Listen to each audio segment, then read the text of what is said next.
Teresa and Randy Stone were devout members of New Hope Baptist Church. They went to church all the time. Sunday morning, Sunday night, and Wednesday night faithfully. David Love was the church's charismatic pastor. He just had a way about him. And he and Teresa seemed to hit it off. 2-3 times a week, she would go to his office. But then, Teresa discovered her husband's body. He'd been shot once in the head. And police uncovered her illicit affair. It was a very affectionate love note.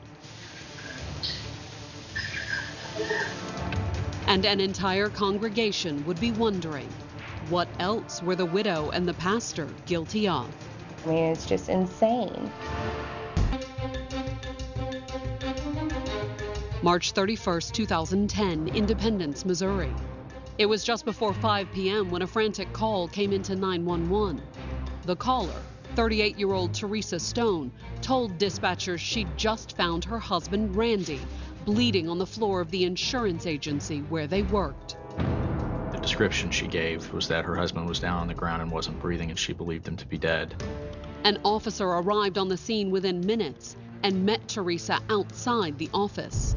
Teresa had run out the front door, met him on the lawn just in front of the office, and kind of collapsed into his arms. And at that point, he was unaware of whether or not there was someone still inside the building or what he would find if he went in. With Teresa too distraught to give any details, the officer called for backup. Other officers responded very quickly after that. And when they did finally get inside the building, I know they had guns drawn. There was no need. There was only one person in the building, 42-year-old Randy Stone, and he was dead. He'd been shot once in the head. His body was laying in front of the copy machine in kind of a semi-fetal position. While the patrol officers secured the scene, investigators from the Independence PD pulled Teresa aside for questioning. My whole sense at the time was to isolate her because she's the one that found him. Teresa told the investigators she had been at the agency most of the day, working alongside her husband. Teresa worked with him in the office, and she was full-time with him. But earlier that afternoon, Teresa had left Randy alone in the office while she ran some errands. And upon her return, according to Teresa, she knew that something wasn't right. When she got there, she noticed that the door was locked, which was odd. Also, she said the blinds were shut. Teresa said she had unlocked the door and gone inside, calling to her husband. But he didn't respond. So she started searching office to office, and that's when she found his body in one of the offices by the copy machine. Teresa said she'd seen the blood pooling around Randy's head and panicked, grabbing a phone off the desk nearby. She stepped over him and used the office phone to call 911. As far as how Randy had ended up collapsed on the floor in a pool of blood, Teresa said she didn't know. But not far from Randy's body, the officers found a clue. They noticed the single .40 caliber shell casing on the office carpet right next to Randy's feet. That wasn't all they found, however. In an office wastebasket, the investigators found a ripped-up note. It was pretty much a love note. Obviously written by someone very infatuated with a woman. Between the love note and her husband's dead body, police immediately suspected the new widow was hiding something.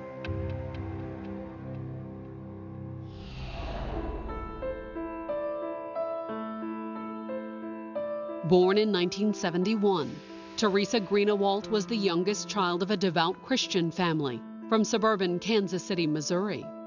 She had good parents. They believed in the Bible. They went to church all the time. Sunday morning, Sunday night, and Wednesday night faithfully. 4 years older than Teresa, Randy Stone had known her since childhood. We were just all friends, you know. We just hung out together because we lived on the same street, grew up together, went to church together. However, the two lost touch when Randy finished high school and joined the Marine Corps. I'm pretty sure he had a good time while he was out traveling the world. But when Randy returned home in 1990, the 18-year-old he'd known from church quickly caught his eye.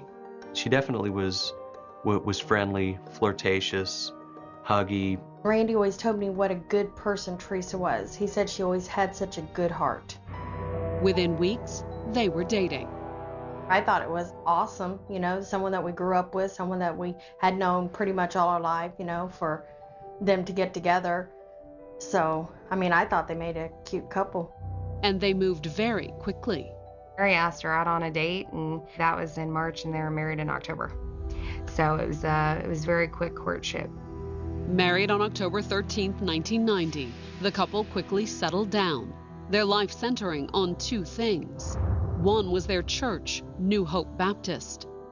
She just kind of reined him in, really got Randy into the church. He really turned more towards church and the Bible. The other priority in the couple's life was their children. Teresa gave birth to a son in 1991, and 2 years later, they added a daughter. Teresa was a very devoted wife and mother. To support their growing family, Randy started selling insurance. He was a devoted family man. He worked all the time to make sure that they didn't want for anything. And when she wasn't taking care of their kids, Teresa worked right alongside him, helping Randy build his client list. She would get on the phones and just start calling people out of the phone book. It didn't take long, and Randy became very successful at his agency. And once the children were in school, Teresa joined the agency as a full-time employee. Randy and Teresa ran the business together and worked really hard as a team. And they remained just as devoted to one another as a couple. Whenever he was apart from her, he was constantly on the phone with her, talking to her, and it seemed that those two were inseparable. Always affectionate, always kissing on each other. But as much time as the couple devoted to work, family, and their relationship, they always made time for New Hope Baptist Church. They went to church all the time. Any activities that was going on at church, they were there. Teresa sang in the choir on Sunday and frequently volunteered for other work. She was always at the church, doing different things. Randy was just as involved, albeit a bit more behind the scenes. The church has a finance committee, and Randy's role in that was minister of records. So he was to oversee what was going on. He was a rock for that church. Whatever role they played, both the Stones were excited in 1999 when New Hope hired a new pastor, 38-year-old David Love. Pastor Love proved to be a very popular, charismatic preacher. He was younger, had some really bright ideas and visions for the church and where it could go and what we could do. He just had a way about him. And his door was always open, a policy Teresa was quick to take advantage of. She would go to Pastor Love for advice or counseling 2-3 times a week. She would go to his office. Although just what Teresa needed counseling for was tough to say. They just seemed the model of what you would call a perfect, happy family. And in 2004, after nearly 14 years of marriage, 33-year-old Teresa announced that their family was growing again. We knew that she was pregnant at one point. It was a surprise to everyone, especially Randy. Prior to her getting pregnant, Randy had had a vasectomy. But while some men might have been suspicious, 37-year-old Randy wasn't. He was completely convinced that miracles happen. Besides, after his vasectomy, Randy had neglected to ensure that the procedure had been a success. He just didn't go and have the second test done, so we thought, you know, it's a possibility. Unfortunately, the baby would never be born. Eventually, there was a miscarriage. Devastated by the loss, Teresa turned to Pastor Love. In the aftermath of the miscarriage, their counseling sessions became an everyday occurrence. She would go to his office, and they would meet there once or twice a day. Over the next few years, the Stones tried to move on. Though after almost 2 decades together, the passion between Teresa and Randy was beginning to fade. It seemed that Randy was always very much in love with her, but they struggled to keep that relationship going. For help, Teresa and Randy turned to the man that had helped her so much in the past, Pastor Love. Apparently, the Stones had decided the way to solve that issue was to have Pastor Love counsel to Randy. He and Pastor Love maintained like a weekly early morning counseling session during which they would talk about various issues. They would counsel on, Randy being a better father, a better Christian, better man, because Randy always strove for excellence. And it wasn't long before Randy came to rely upon Pastor Love almost as much as Teresa did. Randy Stone admired Pastor Love very much and appreciated his counsel. At one point, he made the comment that his pastor was the most influential person in his life. But early in 2010, Randy's friendship with his new counselor and confidant came to a sudden end once he discovered that Pastor Love had betrayed not just his trust, but the trust of the entire church. As a member of New Hope Baptist's Finance Committee, one of Randy's regular responsibilities was going over the church's books. Randy was good with finances. He ran his own business and kept his own books. And so Randy was very well aware of what the church finances were. And on March 16th of 2010, Randy noticed something troubling about a few checks signed by Pastor Love. There's an allegation that the checks and balances system of having two signers on a check had not been followed, that the money was somehow being siphoned away by the pastor. Disturbed by what he had uncovered, Randy decided to confront Pastor Love. The next morning on March 17th, he taps out this email to David Love. He did not agree with what David Love was doing with regard to the church finances. Pastor Love didn't admit to any wrongdoing, and Randy didn't take his finding to the church deacons or the authorities. He was a respected insurance agent, a man known in the community who could, if he so chose, to make matters public regarding financial issues with the church. But Randy did do something almost as drastic. He was going to withdraw his membership from the New Hope Baptist Church and take his family with him. It was, this is wrong, I'm not going to stand for it, I'm leaving. However, the break wouldn't be nearly as permanent as Randy believed. In a little more than 2 weeks, Randy, Teresa, and the kids would all be back at New Hope. Only he would be in a coffin. Coming up, Teresa finds Randy dead. He had been shot. And the police find a potential clue. It was a very affectionate love note.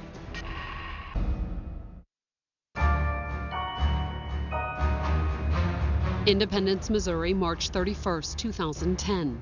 It was a little after 5 p.m. that Wednesday evening when 38-year-old Teresa Stone called 911 and reported that she had just found her husband, Randy, dead. She never said what she believed Randy had died from. She just said that there was blood coming from his ear, so there wasn't the initial indication from her that he had been shot. The call to 911 wasn't the only one Teresa made, however. She started calling people. At one point, she even called her parents.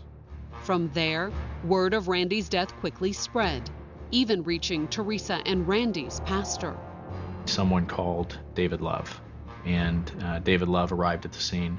But first, before heading for the Stones' office, Pastor Love had notified Randy's mother. He asked me if I was sitting down, and I said, well, yeah, because when I went outside, I always sat on the swing.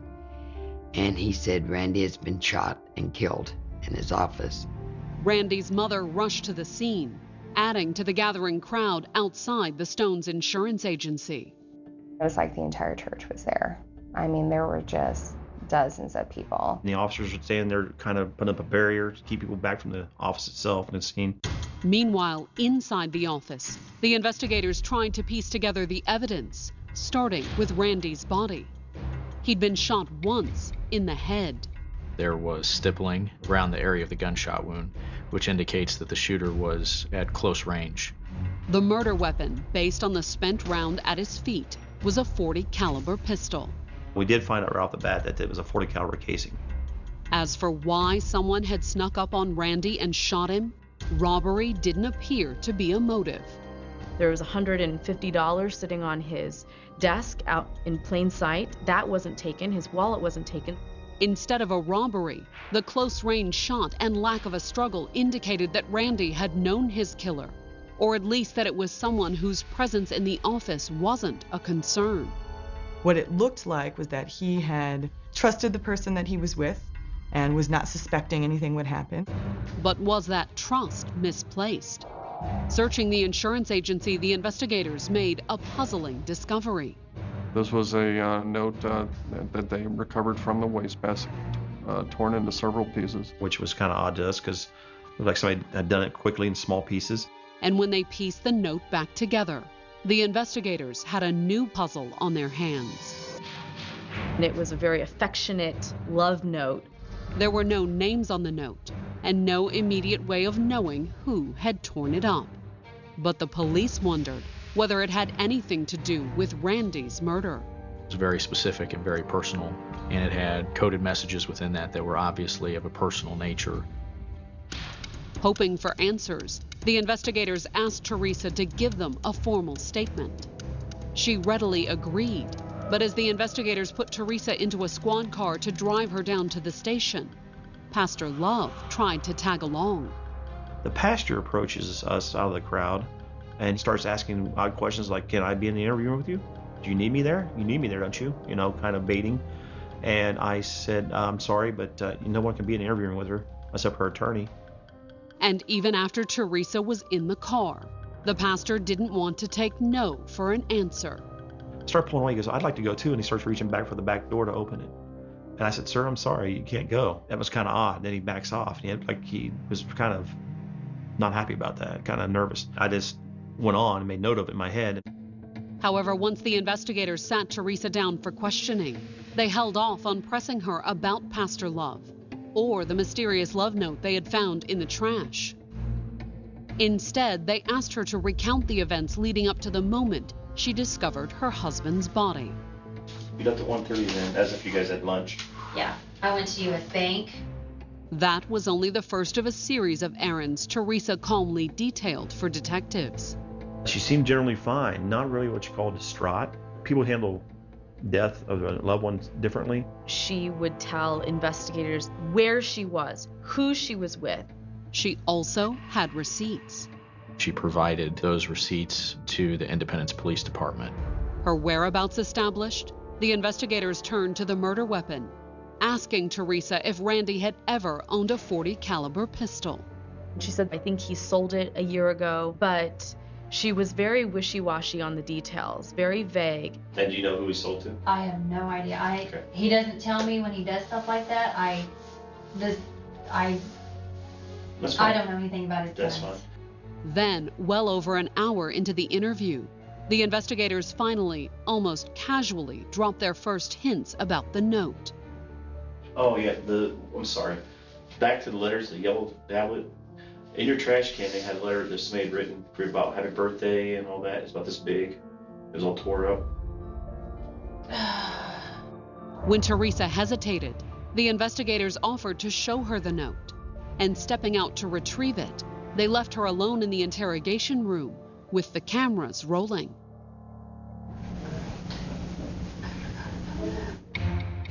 It was picked up by the microphone in the room. So at that point in time, police knew that they had something that was important. But as soon as the investigators returned to the interrogation room, Teresa quickly blew the note off. She, shrugged it off and said, this is just from a secret admirer. I don't know who it's from. I just wanted to throw it away so that Randy wouldn't find it. Did you tear it up and throw it in the trash can? Yeah, I just found it yesterday. Okay.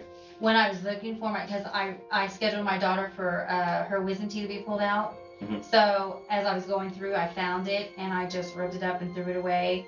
I didn't really want my husband to find it.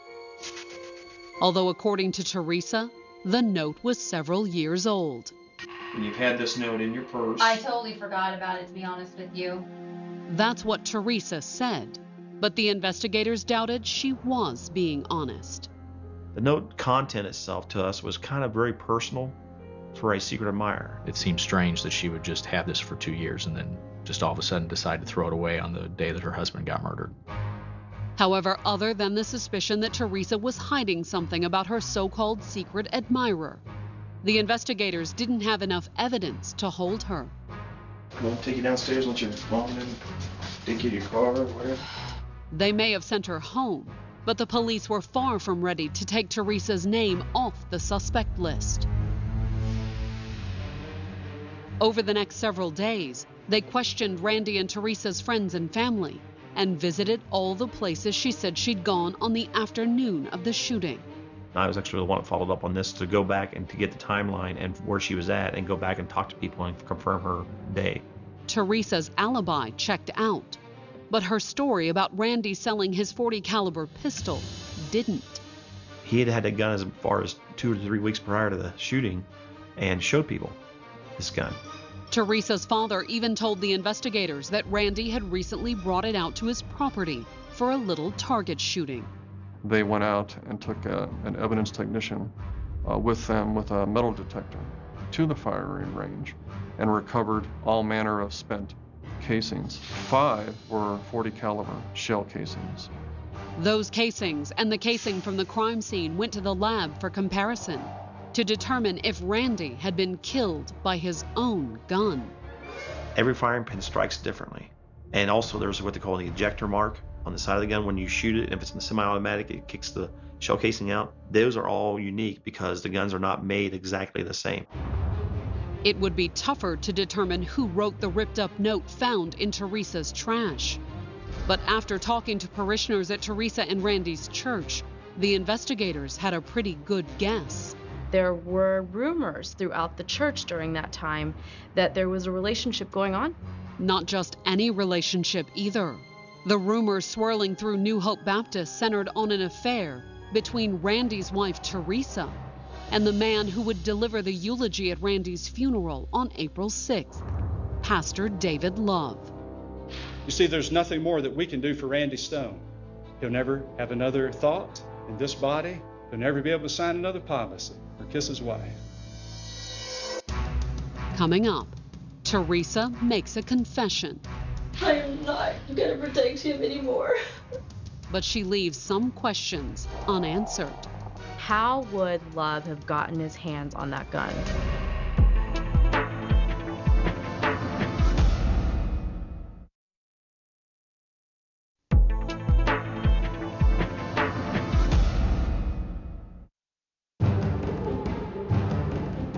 By April 6, 2010, Teresa Stone's husband had been dead for a week. But the police in Independence, Missouri already had a promising lead regarding his murder. Teresa and Randy's church was rife with rumors that she had been having an affair with the pastor, David Love, the man who had just delivered Randy's eulogy. That's a big lead. That's a big open door that we had to go look into. Rumors of an affair weren't the only reason the police suspected Teresa either. On the afternoon of the funeral, the investigators spoke with one of Randy's colleagues at Farmers Insurance and learned that Teresa was already trying to cash in on her late husband's policies. After Randy's murder, she was asking about that life insurance, inquiring as to how much, when she would get paid, how it would be dispersed. Questioned by the police, Randy's colleague explained how he had dropped by the Stones' house on April 1st to offer his condolences.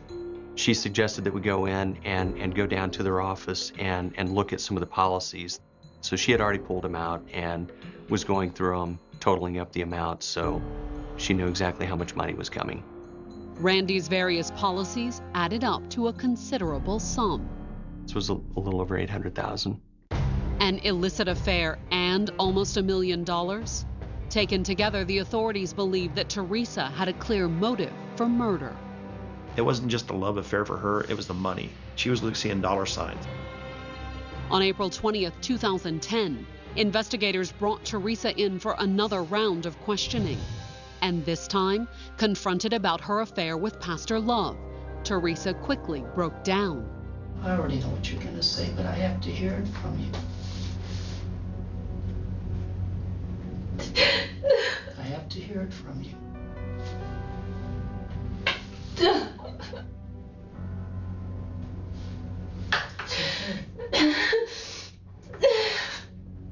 Yes, we had sex. Okay. You know that.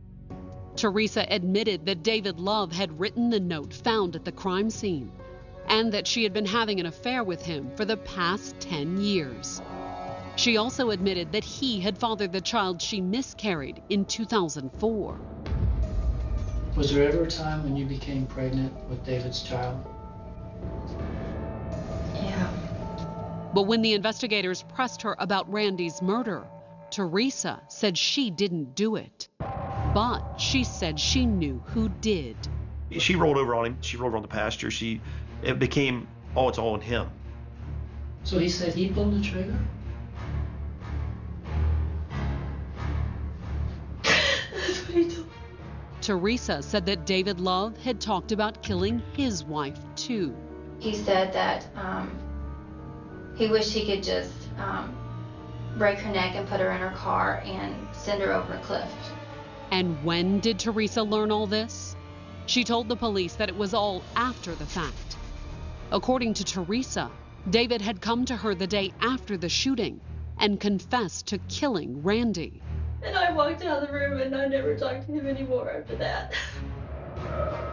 I am not going to protect him anymore. She was willing to admit to very poor behavior on her part, but she seemed to stop short of at any time implicating herself in anything criminal. Had Randy's decision to leave the church and take Teresa with him driven the pastor to murder? To prove her innocence, Teresa offered to cooperate with the investigation. While the detectives listened in, she placed a call to Pastor Love and attempted to wring out a confession. I need to know, David. I need to know why. I need to know why you killed my husband. Please. I can't live like this anymore. However, before the pastor could respond, his wife came on the line. Teresa, what do you want with David? What do you want with my husband? Love quickly hung up, leaving the police little choice other than to bring him in for questioning. But when they picked him up later that same day, he proved far less forthcoming than Teresa had. They sit down with him, read him his rights, ask if he wished to make a statement, and he declined. I definitely need some kind of representation because I'm a preacher. I don't know the law. David Love said very little. They just couldn't get it out of him. In fact, all Love offered up was an alibi. According to his statement, he was not there. He was up north attending a funeral. And with nothing but Teresa's statement to go on, the police had little choice but to release him. They had no physical evidence linking him to the scene. They had an incredible amount of evidence of an affair. I will say that. David didn't confess anything to the police, but he did go home and confess to the affair. He had had a very frank conversation with his wife and family. Then, 2 days after being questioned by the police, Love called a meeting with the deacons from New Hope Baptist Church and turned in his resignation. He apologized for committing the sin of immorality. Finally, within weeks of his resignation, Love packed up and left town with his wife. He hadn't been charged, and he was not under arrest, so there was an opportunity for him to leave the jurisdiction. When he did move to South Carolina, he got a job making an honest living as a truck driver. The revelations about Pastor Love and Teresa and their possible involvement in the murder hit Randy's family hard. My uncle worked so hard nearly every minute of every day to give her everything she wanted, and for 10 years she has been having an affair with our pastor. I mean, it's just insane. I said, these are people that I love, people that I've known. They would never do anything like that. Meanwhile, the investigators were focused on the physical evidence they needed to build a case against both David and Teresa. They wanted it to be solid because an acquittal is not something you want to have happen, and they told us it was going to be better this way. And the evidence was starting to come together. First, the ballistics results came back confirming that the shell casing found at the crime scene matched the ones recovered from Teresa's parents' property. According to Mr. Greenewald, Randy had been the only one out there with a handgun. Randy had in fact been murdered with his own handgun. But if David Love was the shooter, that left one lingering question. How would Love have gotten his hands on that gun? According to friends and family, Randy normally kept his weapons locked up in a gun safe. But they also told police that Teresa knew the code. They theorized that at one point she had given Love the passcode to get into the gun safe. Proving that could be tricky. But breaking Love's alibi for the time of the shooting was a simple matter of pulling the phone records. From those phone records, we were able to piece together the timeline, as well as put where David and Teresa were on that day approximately. Teresa's phone records backed up her alibi about running errands.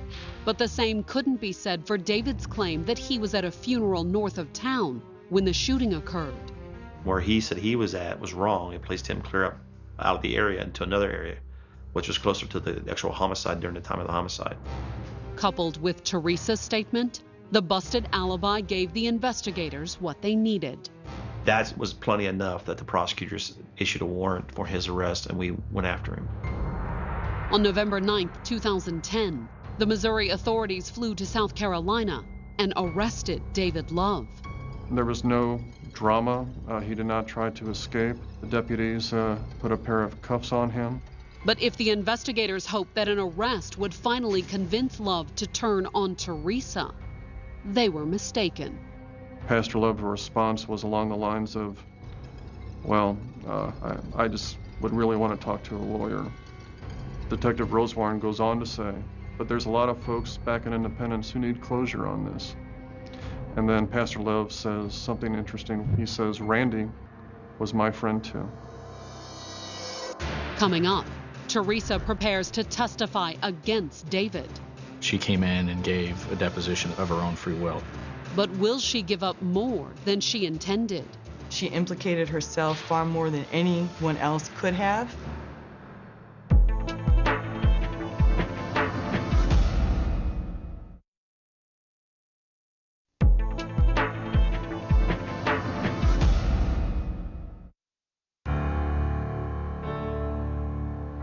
In November of 2010, 7 months after Teresa Stone had called 911 and reported finding her husband Randy dead, it looked as if police in Independence, Missouri had finally solved his murder.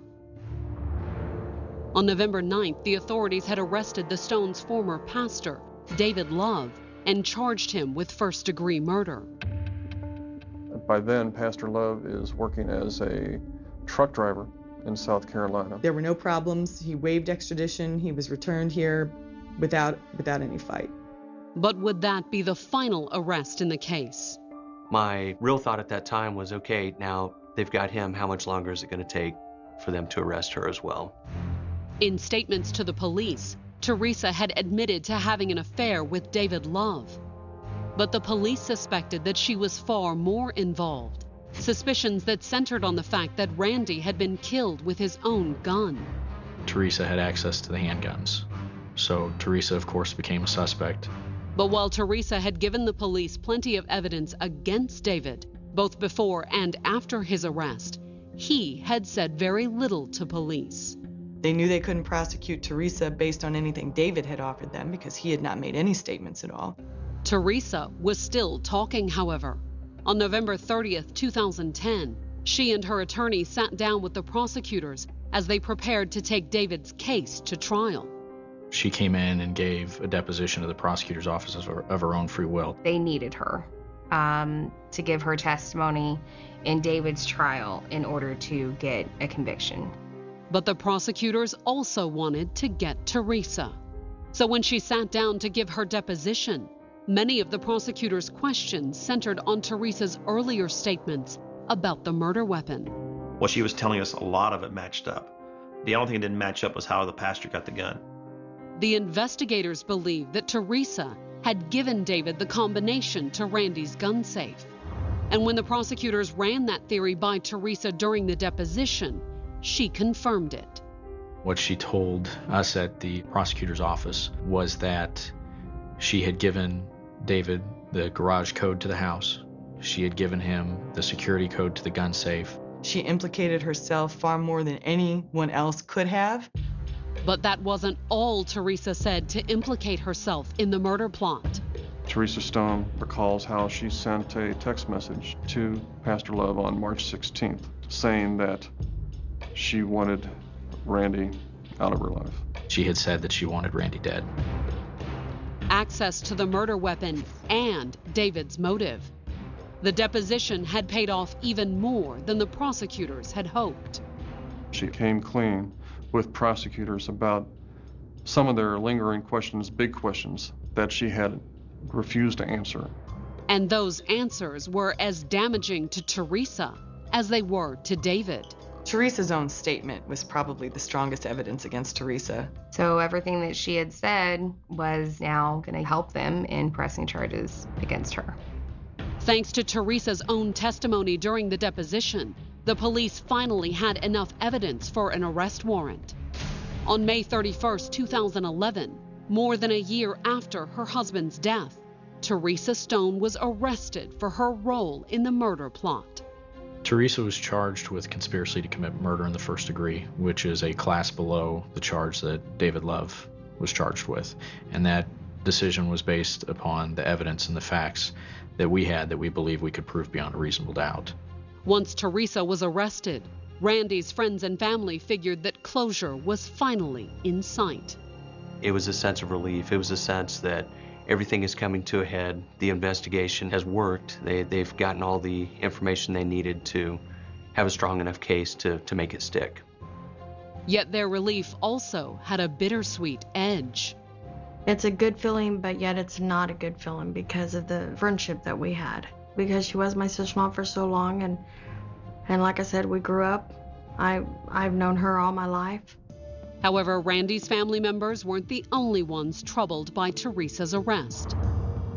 Thanks to the additional details in her deposition, Love and his attorney were beginning to doubt his chances if the case went to trial. David Love, his attorney, asked us for a plea offer. Love's attorney told the prosecutors he would be willing to plead guilty, but only if the prosecutors reduced the charge to second-degree murder. The prosecutor had said, yeah, I'd give you life on murder 2, which translates to roughly a 30-year sentence. More importantly, second-degree murder would mean Love would be eligible for parole. He has to serve 85% of his sentence. In Missouri, for probation and parole purposes, life is calculated at 30 years, so he'll be eligible after 85% of 30 years. A chance at parole was enough for David. On November 9, 2011, less than 6 months after Teresa's arrest, he pled guilty to second-degree murder. So it's ultimately his decision, and he ended up accepting the plea. But that was all that David Love did. If prosecutors thought the former pastor would finally tell them his side of the story, they were wrong. David just took responsibility. He admitted to the elements of the crime, but he didn't make any statements outside of those elements. He never told the investigators where to find Randy's missing gun. He never did divulge what happened to the weapon. And more importantly, David still refused to implicate Teresa in the murder. He was Mr. Gallant to her. You know, he believed that no matter what, I'm not going to tell on her. Suddenly, it was the prosecutors who were feeling the pressure. Without David's cooperation, all they had against Teresa were her own statements. And that's why in the spring of 2012, they approached Teresa with a deal: plead guilty to conspiracy in exchange for a reduced sentence. She was offered a lid of 10 years, which means that the maximum sentence she could receive was 10 years. The 10 years was only the maximum that she faced, however. There was a chance she could get less. And on April 30th, 2012, Teresa took the deal, pleading guilty to conspiracy to commit murder. I can't tell you exactly why she pled guilty, only that she did. She must have assumed that she was going to get off easy. She had provided damaging evidence against Love. She single-handedly implicated him in this. Coming up, Teresa makes a final plea for mercy. I'm so sorry. But will it sway the judge's sentence? She was going to get away with hardly anything.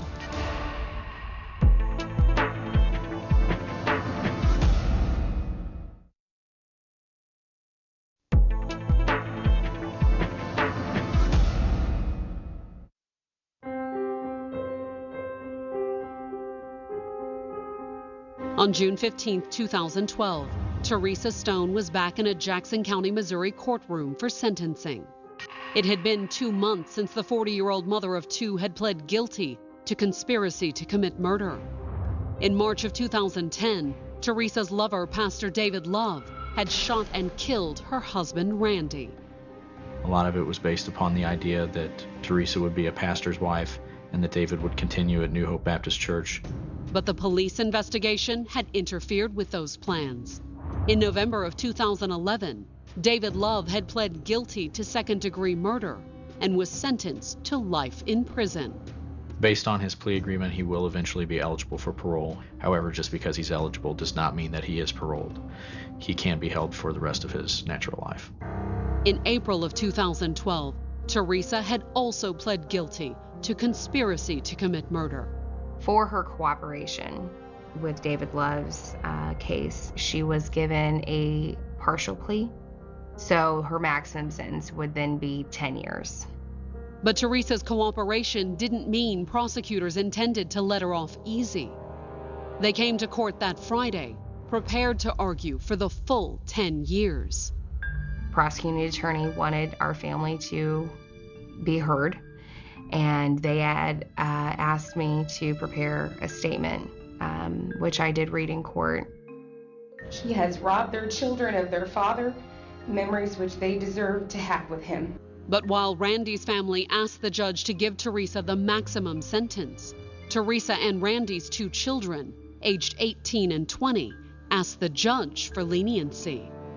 It was heart-wrenching to see, so it was very emotional. But no one in the courtroom that day was more emotional than Teresa. I'm so sorry that I have allowed myself to get caught up in these bad choices that have led to the death of my husband. She was crying so hard you couldn't understand anything she was saying. She was gripping the table. She was begging for mercy. In response, the judge sentenced Teresa to 8 years in prison. I think there was a bit of shock on her part, just because she did so much to help investigators. She really thought she was going to get away with hardly anything. 8 years hardly seemed like enough to Randy's family, but it was the only way they would see justice at all. We were hoping for more, but to get David, we had to have Teresa's testimony, and Teresa turned on David, but David never turned on Teresa, so we got what we got. Had she never made a statement, it is entirely possible that no one would have been arrested and no one would have gone to jail.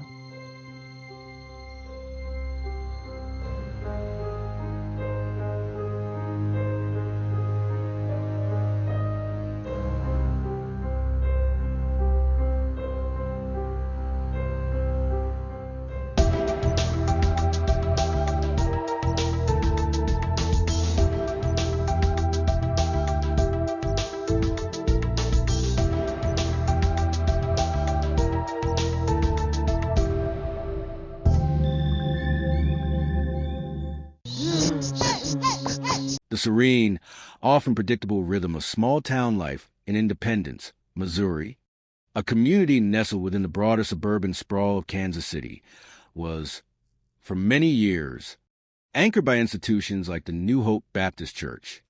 This spiritual sanctuary served as a beacon for its devoted congregation, a place where faith was not merely an abstract concept, but a lived, vibrant reality. Within this devout community, Teresa and Randy Stone stood out as exemplars of unwavering commitment, their lives seemingly intertwined with the very fabric of the church. They embodied the epitome of faithful adherence, their attendance a testament to their deep-seated beliefs. Indeed, their dedication was remarkable, almost a rhythmic pulse within the weekly schedule. They went to church all the time, Sunday morning, Sunday night, Wednesday night, faithfully. This consistent presence, this unyielding devotion, painted a picture of a couple whose lives were meticulously structured around their spiritual obligations, projecting an image of piety and moral rectitude that earned them respect and admiration within the New Hope Baptist fold. They were, in the eyes of their fellow parishioners, a bedrock of the church, a model of Christian living that many aspire to emulate. A couple whose very existence seemed to affirm the values preached from the pulpit. Their commitment was not merely superficial. It was deeply ingrained, shaping their daily decisions, their family life, and their social interactions. This unwavering fidelity to their faith created an expectation of integrity around them, a quiet assurance that they walked a path guided by unwavering principles. Into this world of steadfast faith and communal devotion stepped David Love, the church's charismatic pastor. He was a man possessed of an undeniable presence, an almost magnetic quality that drew people towards him, a natural ability to command attention and inspire conviction. They just had a way about him. A subtle but powerful observation that spoke volumes about his captivating personality and his profound influence over his flock. His sermons were not merely recitations of Scripture. They were impassioned oratories, delivered with fervor and eloquence that deeply resonated with his congregation, imbuing them with a sense of purpose and spiritual upliftment. He possessed the gift of connecting with individuals on a deeply personal level, making each member feel seen, heard, and understood. This inherent charisma, this innate capacity to draw people into his orbit, naturally extended to his interactions with Teresa Stone. Indeed, from their initial encounters, a palpable connection seemed to form, an unspoken understanding that quickly transcended the conventional boundaries between pastor and parishioner. And he and Teresa seemed to hit it off, a seemingly innocuous observation that, in retrospect, carried profound and ominous weight, hinting at a connection far more intimate and complex than mere spiritual guidance. This burgeoning connection quickly manifested in a pattern of frequent, almost habitual visits. Teresa, with a regularity that became noteworthy, sought out the pastor's counsel, or perhaps his company, in the quiet confines of his office. 2-3 times a week, she would go to his office. These meetings, initially perceived by others as sincere expressions of a parishioner seeking spiritual guidance or pastoral support, soon became an established routine, a regular fixture in Teresa's schedule. The frequency and the private nature of these visits, while outwardly presenting as diligent acts of faith, subtly began to suggest a deeper, more personal dynamic, a bond that, unbeknownst to the wider congregation, was quietly, insidiously beginning to fray the edges of propriety. The pastor's office, a hallowed space meant for spiritual solace and guidance, was becoming the silent witness to a burgeoning, forbidden intimacy, a clandestine relationship that would, in time, unravel the lives of many and cast a long, dark shadow over the very institution it was meant to serve. This seemingly innocent pattern of meetings was, in essence, the quiet, almost imperceptible turning of a key in a lock, opening the door to a tragedy that would soon shock the entire community to its core.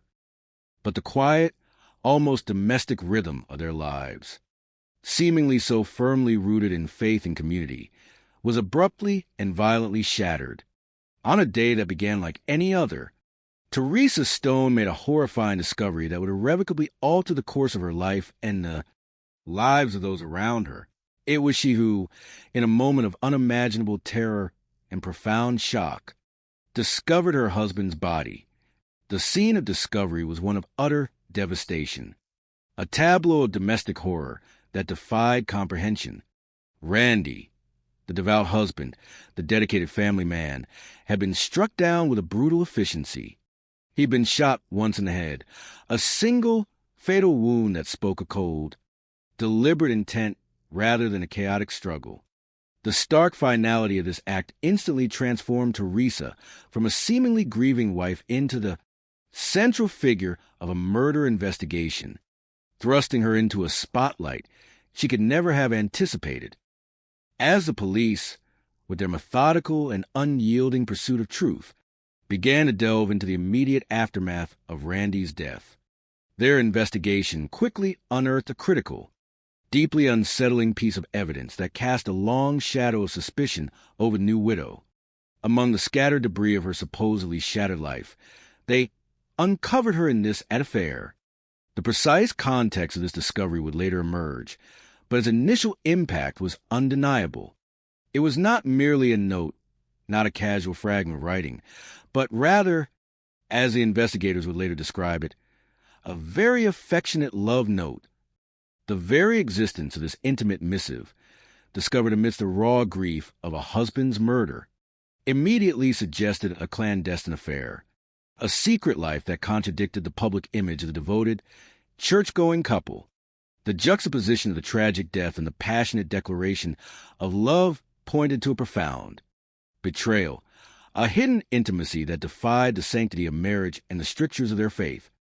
The ripple effects of this discovery would be profound, spreading far beyond the immediate circle of the Stone family. The revelation of the love note, coupled with Randy's violent death, would send shock waves of disbelief and consternation through the entire congregation of New Hope Baptist Church, a community built on trust, faith, and shared values would suddenly find itself grappling with an unsettling question, one that challenged the very foundations of their belief system and the moral integrity of those they held in highest esteem. And an entire congregation would be wondering, what else were the widow and the pastor guilty of? The implication was clear, insidious, and deeply unsettling. The initial shock of Randy's murder was now compounded by the horrifying specter of infidelity, hypocrisy, and perhaps a far more sinister conspiracy. It's just insane, a sentiment that would undoubtedly echo through the stunned community, grappling with the unthinkable betrayal and the unraveling of a seemingly perfect facade. The quiet town of Independence, Missouri, and its devout church community were about to be plunged into a moral and criminal quagmire, a complex investigation that would systematically expose the hidden passions and dark secrets lurking beneath a veneer of piety. The date etched into this unfolding drama, the beginning of a relentless pursuit of justice and truth, was March 31st, 2010. The seemingly ordinary Wednesday of March 31st, 2010, began to unravel with terrifying speed in Independence, Missouri. It was just before 5 post-meridium, as the late afternoon sun began its slow descent, casting long shadows across the suburban landscape, when the chilling sound of frantic call pierced the usual hum of the 911 dispatch center. The caller, her voice undoubtedly laced with a profound sense of panic, distress, and disbelief, was 38-year-old Teresa Stone. Her message to the dispatchers was stark and horrific.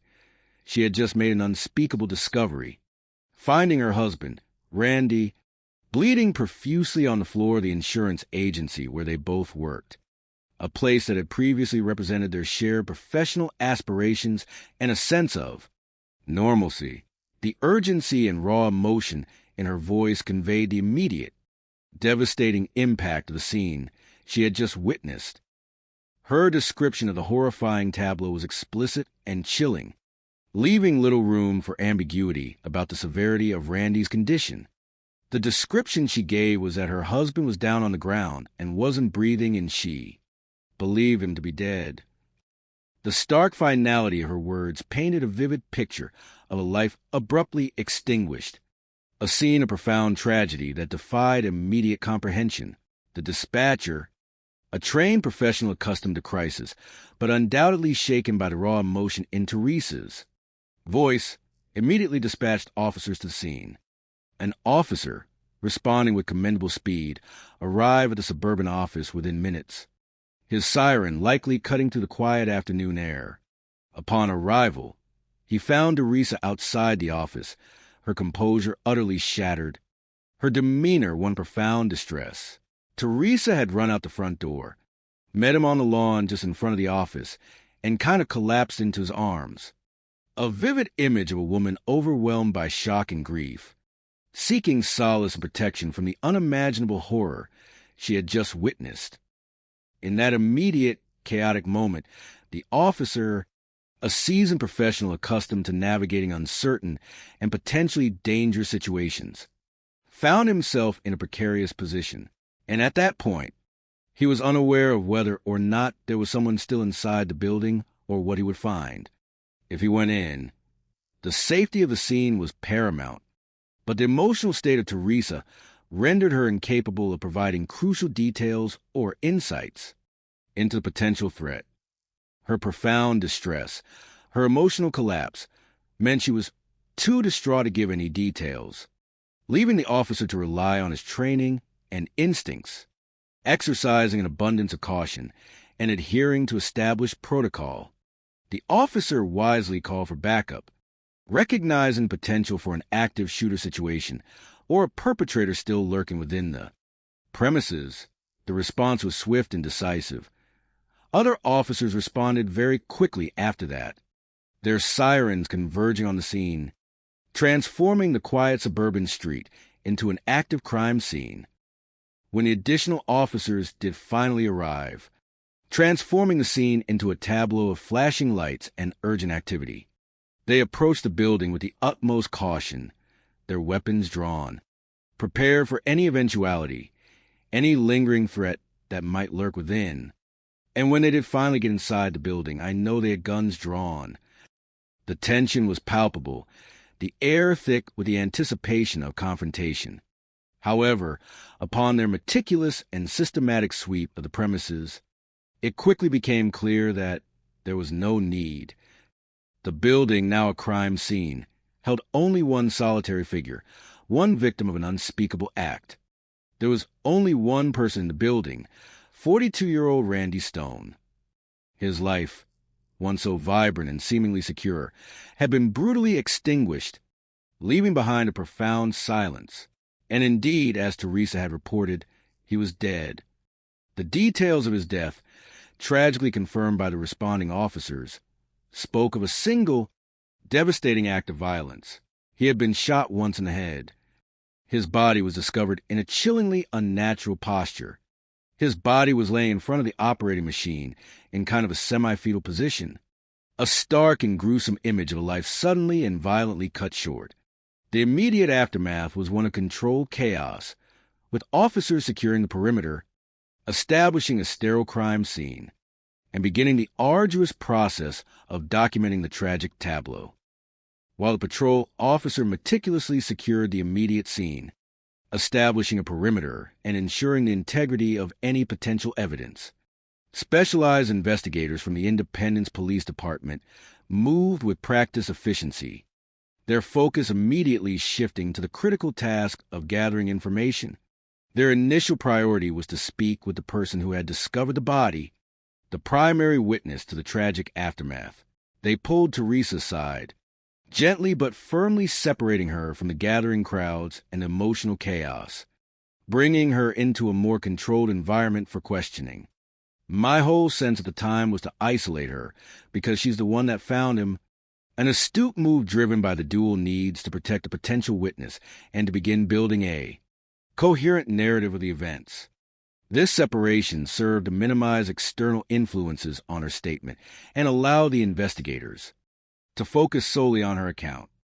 In her initial statements to the investigators, Teresa detailed her day, painting a picture of mundane routine that tragically culminated in the horrifying discovery. She recounted that she had been at the agency for the majority of the day, working diligently alongside her husband, Randy. Teresa worked with him in the office, and she was full-time with him, underscoring their professional partnership and shared daily presence.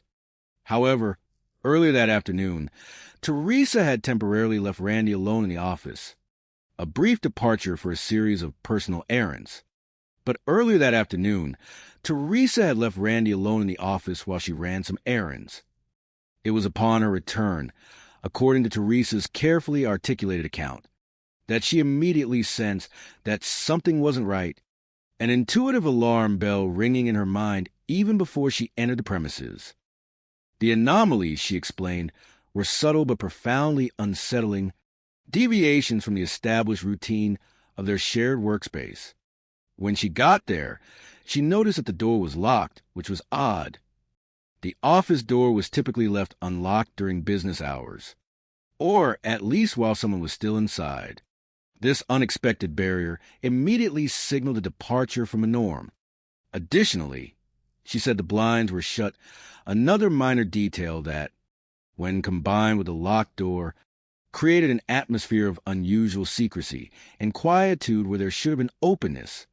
Teresa further recounted that, sensing the unsettling quiet, she had unlocked the door and gone inside, calling to her husband. Her voice, echoing through the uncharacteristically still office, was met only with silence. But he didn't respond. The lack of an answer fueled her growing dread, compelling her to search the premises with increasing urgency.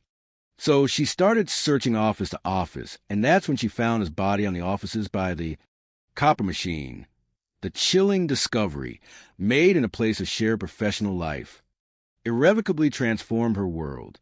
Teresa then explained that she'd seen the blood pooling around Randy's head and panicked. A visceral, horrifying sight that triggered an immediate, instinctual response. In her state of extreme shock and terror, she, grabbing a phone off the desk nearby, in her frantic efforts to summon help, she stepped over him and used the office phone to call 911, a detail that, while seemingly minor, would later be scrutinized for its implications. As for how Randy had ended up collapsed on the floor in a pool of blood, Teresa steadfastly maintained. Teresa said she didn't know. Her testimony, at this initial stage, presented a picture of a distraught wife, an innocent discoverer of a horrifying crime. But not far from Randy's lifeless body, amidst a tragic tableau of a life brutally extinguished, the officers, meticulously processing the crime scene, found a crucial, silent clue, a small piece of evidence that spoke volumes. Their trained eyes, scanning the office carpet with practiced precision, noticed a single .40 caliber shell casing on the office carpet, right next to Randy's feet. This spent casing, a metallic echo of the violence that had just transpired, immediately provided critical information, the caliber of the murder weapon. It was a tangible link to the act itself, a piece of forensic truth embedded in the scene. That wasn't all they found, however, adding another layer of intrigue and suspicion to the unfolding mystery. In an office wastebasket, a seemingly innocuous receptacle for discarded papers, the investigators made a puzzling and deeply unsettling discovery. Their meticulous search yielded a ripped-up note. The state of the note, torn into multiple fragments, immediately signaled an attempt at concealment, an effort to destroy its contents. When the investigators painstakingly pieced the fragments of the note back together, a task requiring patience and forensic precision, the contents revealed a startling truth, immediately challenging the image of the Stones' devout and harmonious marriage. It was pretty much a love note. The language was intimate, passionate, and unmistakably romantic, a tender missive that spoke of deep affection and illicit desire. It was quite clearly, obviously, written by someone very infatuated with a woman, its words brimming with profound emotional intensity that belied the circumstances of its discovery. The juxtaposition of the tragic discovery of a murdered husband and the presence of such a passionate declaration of love immediately raised a profound red flag in the minds of the experienced police officers. Between the shocking revelation of the love note and the cold, unyielding reality of her husband's dead body, police immediately, and quite naturally, suspected the new widow was hiding something. The innocent guise of grief began to crumble under the weight of this damning piece of evidence, casting a long, dark shadow of suspicion directly over Teresa Stone. The investigation, initially a search for an external perpetrator, had just taken a sharp and deeply personal turn, focusing its lens on the very person who had reported the crime. Born in 1971, Teresa Greenewald's early life was rooted firmly in the devout Christian traditions of suburban Kansas City, Missouri. She was the youngest child of a family for whom faith was not merely an occasional observance, but a central, guiding principle shaping every aspect of their lives. She had good parents, a testament to their moral compass and their dedication to raising their children within a strict, unyielding ethical framework. They believed in the Bible, a foundational truth that dictated their choices, their values, and their worldview. Their commitment to their faith was unwavering, a consistent and highly visible aspect of their lives. They went to church all the time, Sunday morning, Sunday night, and Wednesday night, faithfully a rhythm of regular attendance that instilled in Teresa a deep-seated familiarity with the rituals and doctrines of their faith. This upbringing, steeped in biblical teachings and communal worship, undoubtedly shaped Teresa's early perception of morality, fidelity, and the sanctity of marriage, creating an external persona of piety that would later be dramatically contrasted with the hidden currents of her life. For years older than Teresa, Randy Stone had known her since childhood. Their lives intertwined by the geographical proximity of their homes and the shared spiritual embrace of New Hope Baptist Church.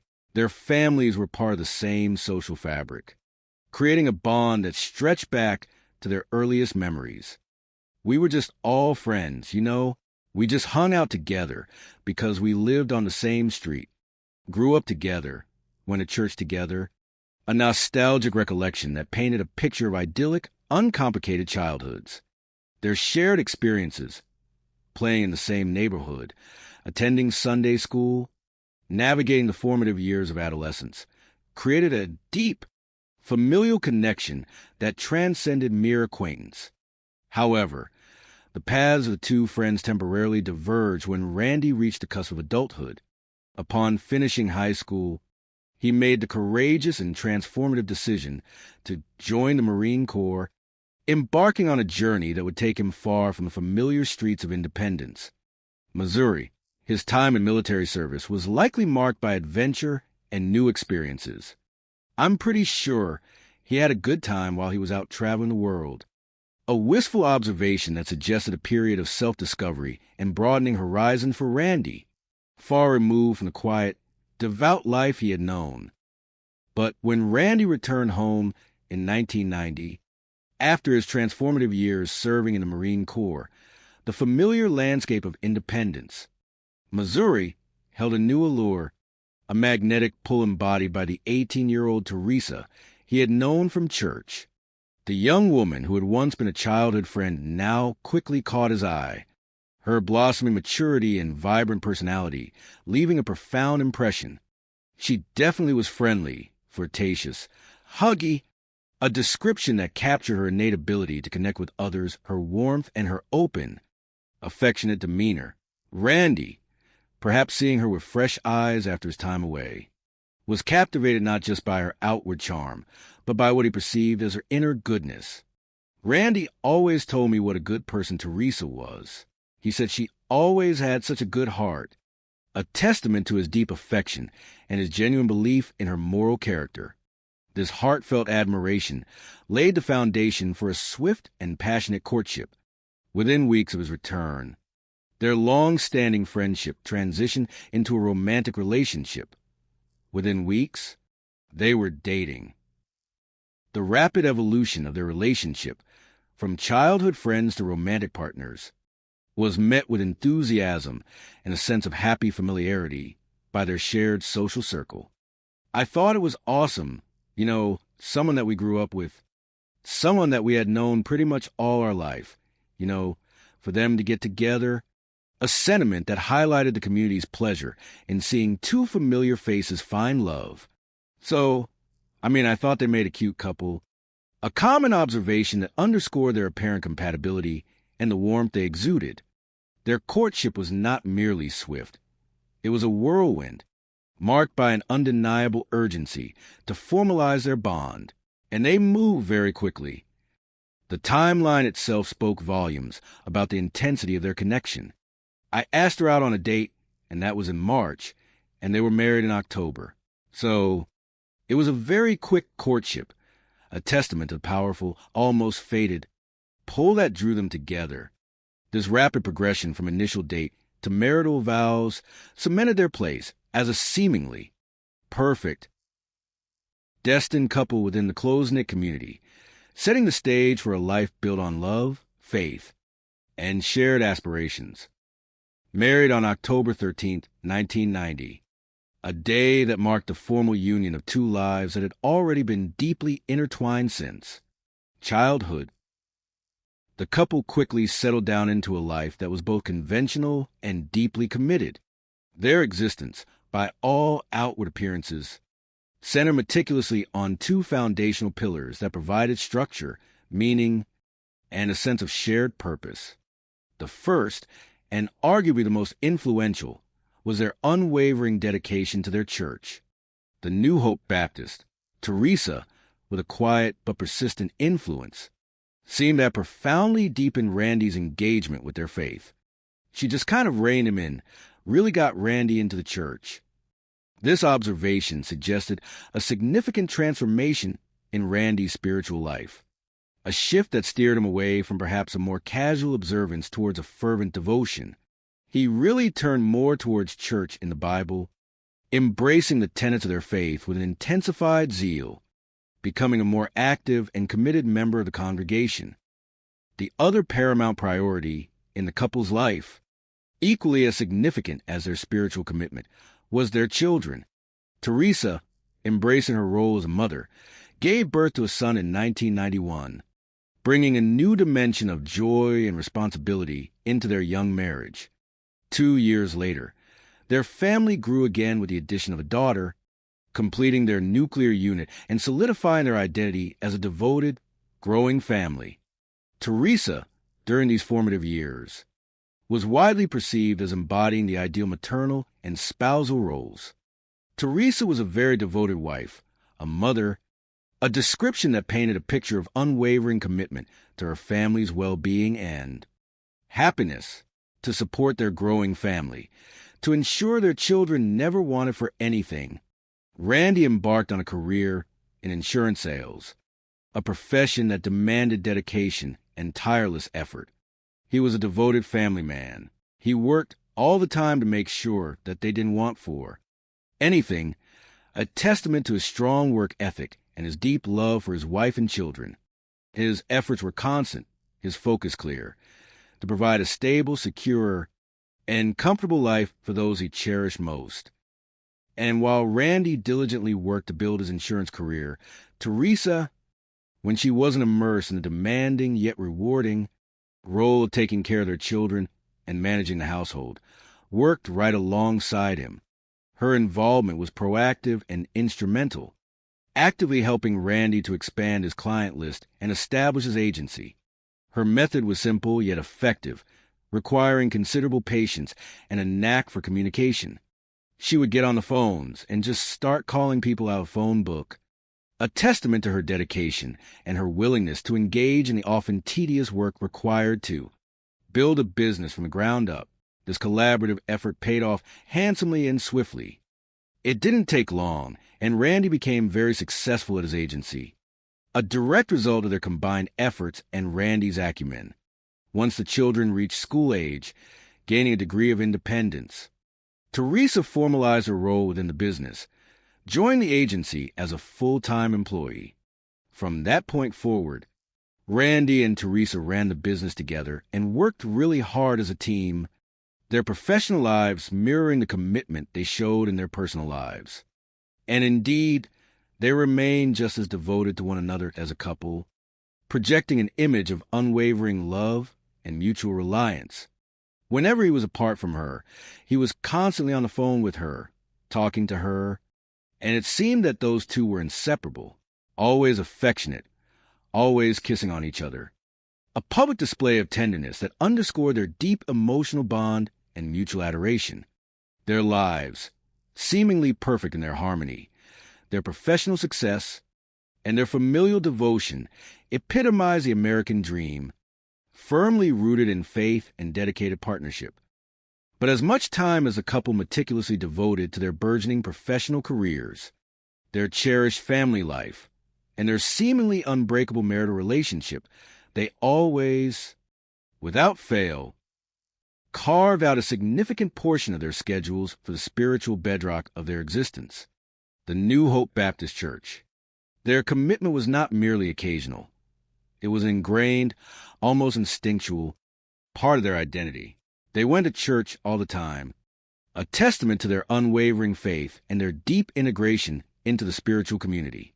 Any activities that was going on at church, they were there, their presence a constant, reassuring fixture at every event, every service, every communal gathering.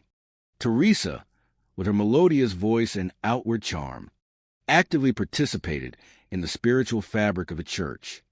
Teresa sang in the choir on Sunday, her voice uplifting the congregation, and she frequently volunteered for other work, dedicating her time and energy to the practical needs of the church. She was always at the church, doing different things, a visible, active force within the community, reinforcing her image as a devout and selfless member.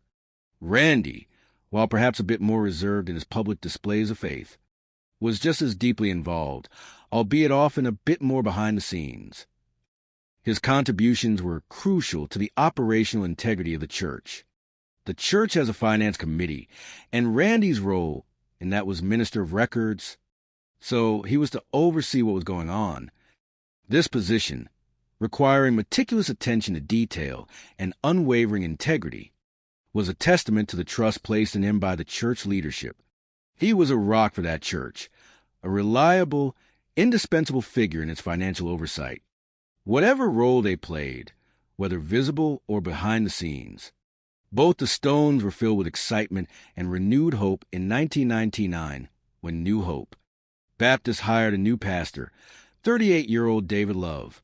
His arrival heralded a new era, promising revitalization and growth for their beloved spiritual home. Pastor David Love proved to be an immediate and resounding success, quickly establishing himself as a very popular, charismatic preacher. His youth, coupled with a fresh perspective, injected a new dynamism into the New Hope Baptist Church. He was younger, had some really bright ideas and visions for the church and where it could go and what we could do, inspiring the congregation with a sense of future possibility and renewed purpose.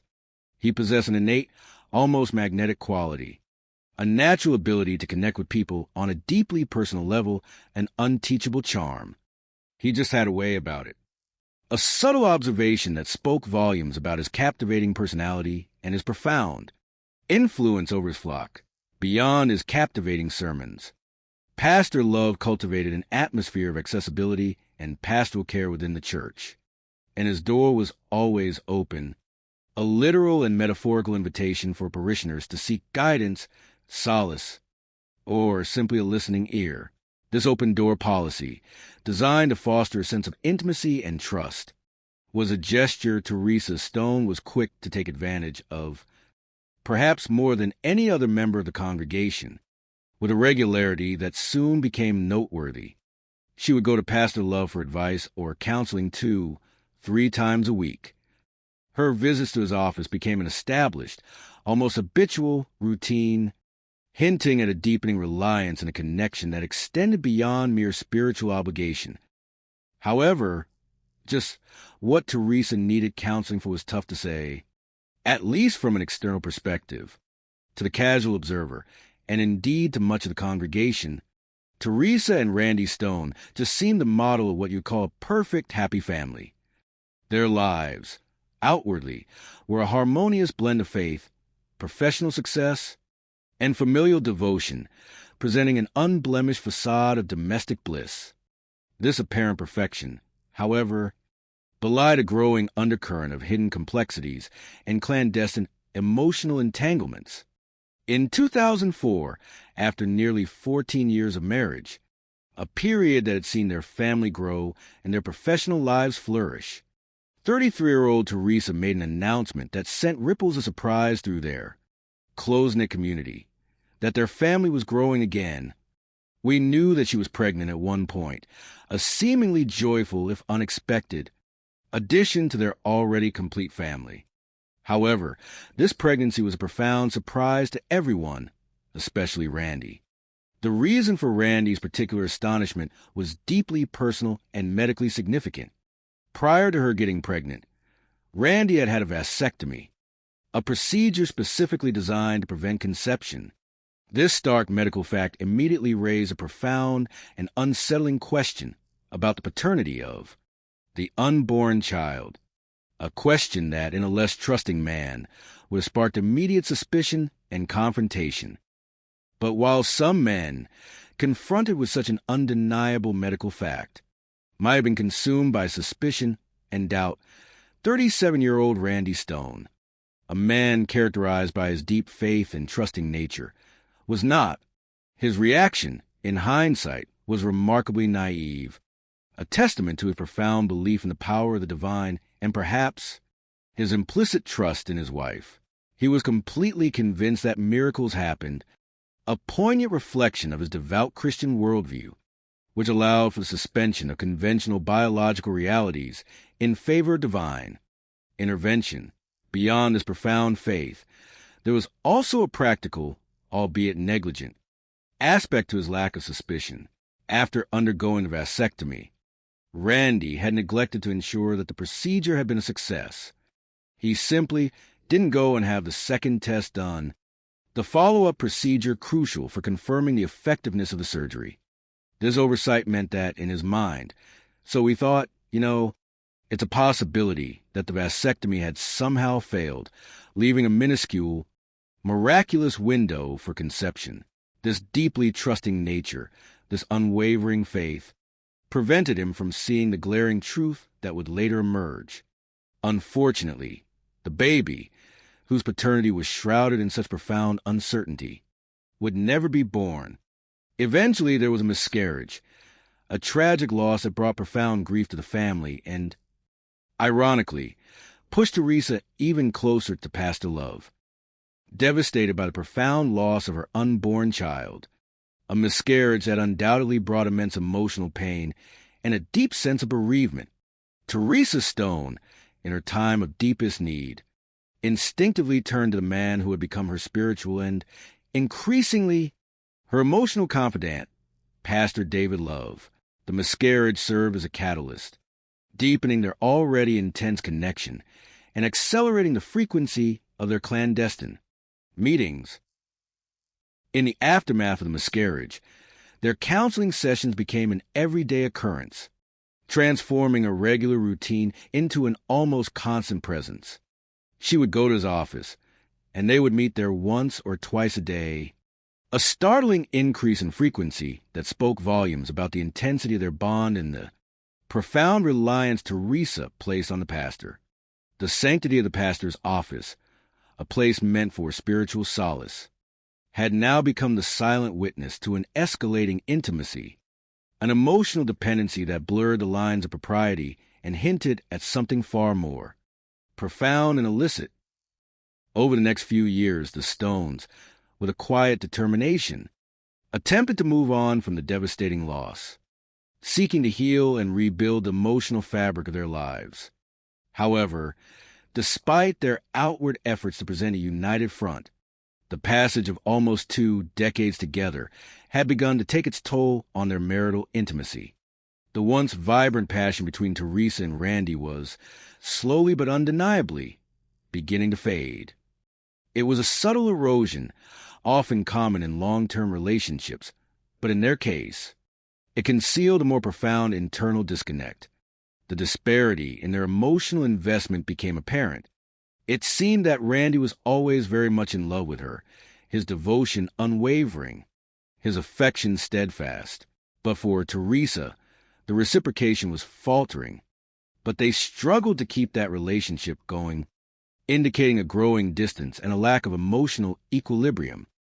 For help, in a desperate attempt to rekindle the dying embers of their marital passion and address the growing chasm between them, Teresa and Randy, ironically, turned to the very man who had become the silent architect of their unraveling, Pastor David Love, the individual who had helped Teresa so much in the past, or so it seemed. The decision to involve the pastor in their marital struggles was, in hindsight, a tragic error of judgment, an act of profound naivete on Randy's part. Apparently, the Stones had decided the way to solve that issue was to have Pastor Love counsel to Randy, a desperate measure to salvage their relationship. Randy, in his earnest desire for self-improvement and marital harmony, embraced the pastor's guidance with an open heart. He and Pastor Love maintained like a weekly, early morning counseling session during which they would talk about various issues. These sessions, cloaked in the sanctity of pastoral care, were designed to address Randy's perceived shortcomings, with the goal of making him a better husband and a stronger man of faith. They would counsel on Randy being a better father, a better Christian, a better man, because Randy always strove for excellence, a poignant testament to his unwavering commitment to self-improvement and his devout character. And it wasn't long before Randy, in his earnest quest for excellence and spiritual guidance, came to rely upon Pastor Love almost as completely and implicitly as Teresa already did. His admiration for the pastor was profound and sincere. Randy Stone admired Pastor Love very much and appreciated his counsel, viewing him as a source of wisdom and spiritual strength. So deep was his trust, so influential had the pastor become in Randy's life, that at one point, in a revealing declaration of his respect and dependence, he made the comment that his pastor was the most influential person in his life. This statement, meant as a testament to profound respect, would later carry a chilling irony, revealing the depth of the betrayal that was already festering beneath the surface. Randy, unknowingly, had placed his deepest trust in the man who was systematically dismantling his family and his life. But early in 2010, the foundation of Randy's profound trust and friendship with his new counselor and confidant, Pastor David Love, came to a sudden, devastating, and entirely unexpected end. The catalyst of this rupture was a shocking discovery that revealed a betrayal far more expansive than personal infidelity. It was a betrayal not just of his trust, but of the sacred trust of the entire church community, a violation of the very principles they held dear. As a diligent member of the New Hope Baptist Finance Committee, one of Randy's regular and crucial responsibilities was the painstaking task of going over the church's books. This role was perfectly suited to his character and professional skills. Randy was good with finances. He ran his own business and kept his own books, a testament to his meticulous attention to detail and his unwavering integrity in financial matters. Consequently, Randy was very well aware of what the church finances were, possessing an intimate understanding of every incoming and outgoing dollar. It was on March 16th of 2010, during one of his routine, scrupulous reviews of the church's financial records, that Randy noticed something deeply troubling, a discrepancy that immediately raised alarm bells in his principled mind. His attention was drawn to a few particular checks, each bearing the signature of Pastor Love. There's an allegation that the checks and balances system of having two signers on a check had not been followed, a critical deviation from standard financial protocols designed to prevent fraud and maintain accountability. The implication was stark and profoundly unsettling, that the money was somehow being siphoned away by the pastor. Randy, a man of unwavering integrity, immediately recognized the gravity of his financial impropriety, realizing that the very man he admired and trusted had systematically betrayed the spiritual and financial sanctity of the church. Disturbed his core by what he had uncovered, a betrayal that shattered his perception of the pastor and violated the trust placed in him by the congregation, Randy, with his unwavering moral compass, decided that he could not let such a profound act of financial malfeasance go unchallenged. He resolved to confront Pastor Love directly, a decision driven by principle rather than fear. The next morning on March 17th, he taps out this email to David Love, a digital communication that served as a formal accusation of impropriety. The content of the email was clear and unambiguous, expressing Randy's profound disapproval and moral outrage. He did not agree with what David Love was doing with regard to the church finances. The email laid bare Randy's findings, confronting the pastor with the undeniable evidence of his misconduct. Pastor Love, however, in response to this direct accusation, didn't admit to any wrongdoing, maintaining a facade of innocence, a denial that only deepened Randy's disillusionment.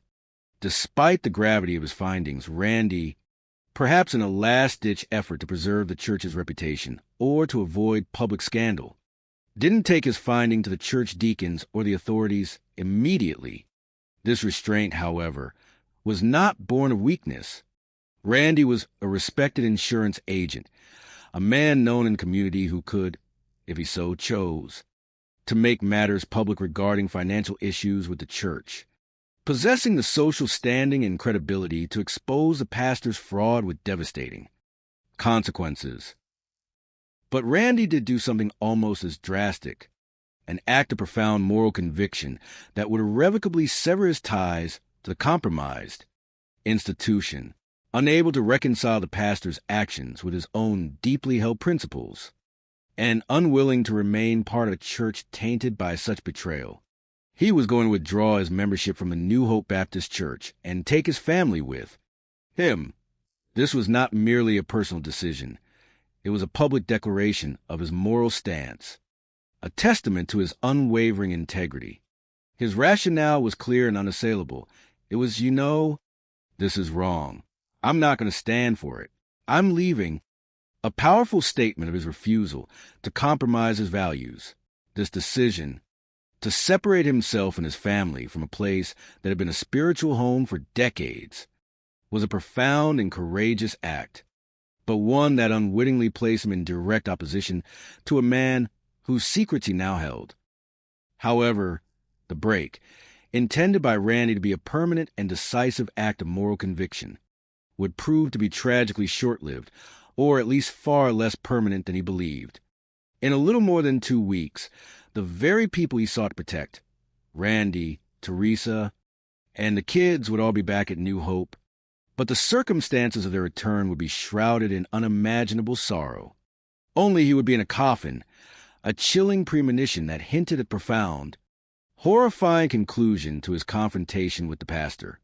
The stage was now set for the ultimate betrayal, a tragedy that would unravel the lives of many and expose the darkest corners of human nature. Coming up, Teresa finds Randy dead. He had been shot. The brutal efficiency of the murder would be contrasted with immediate, crucial evidence left at the scene, and the police find a potential clue. This seemingly innocuous piece of paper, a fragmented whisper of forbidden passion, would become a central enigma. It was a very affectionate love note. The rhythmic pulse of life in Independence, Missouri, was about to be irrevocably shattered, giving way to a relentless pursuit of justice and the uncomfortable revelation of hidden truths. Music Independence, Missouri, March 31st, 2010. The tranquil suburban afternoon had given way to the soft glow of evening.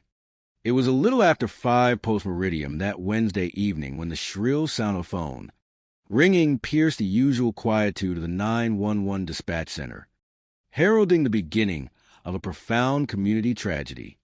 On the other end of the line, her voice undoubtedly frantic and laced with profound distress, was 38-year-old Teresa Stone.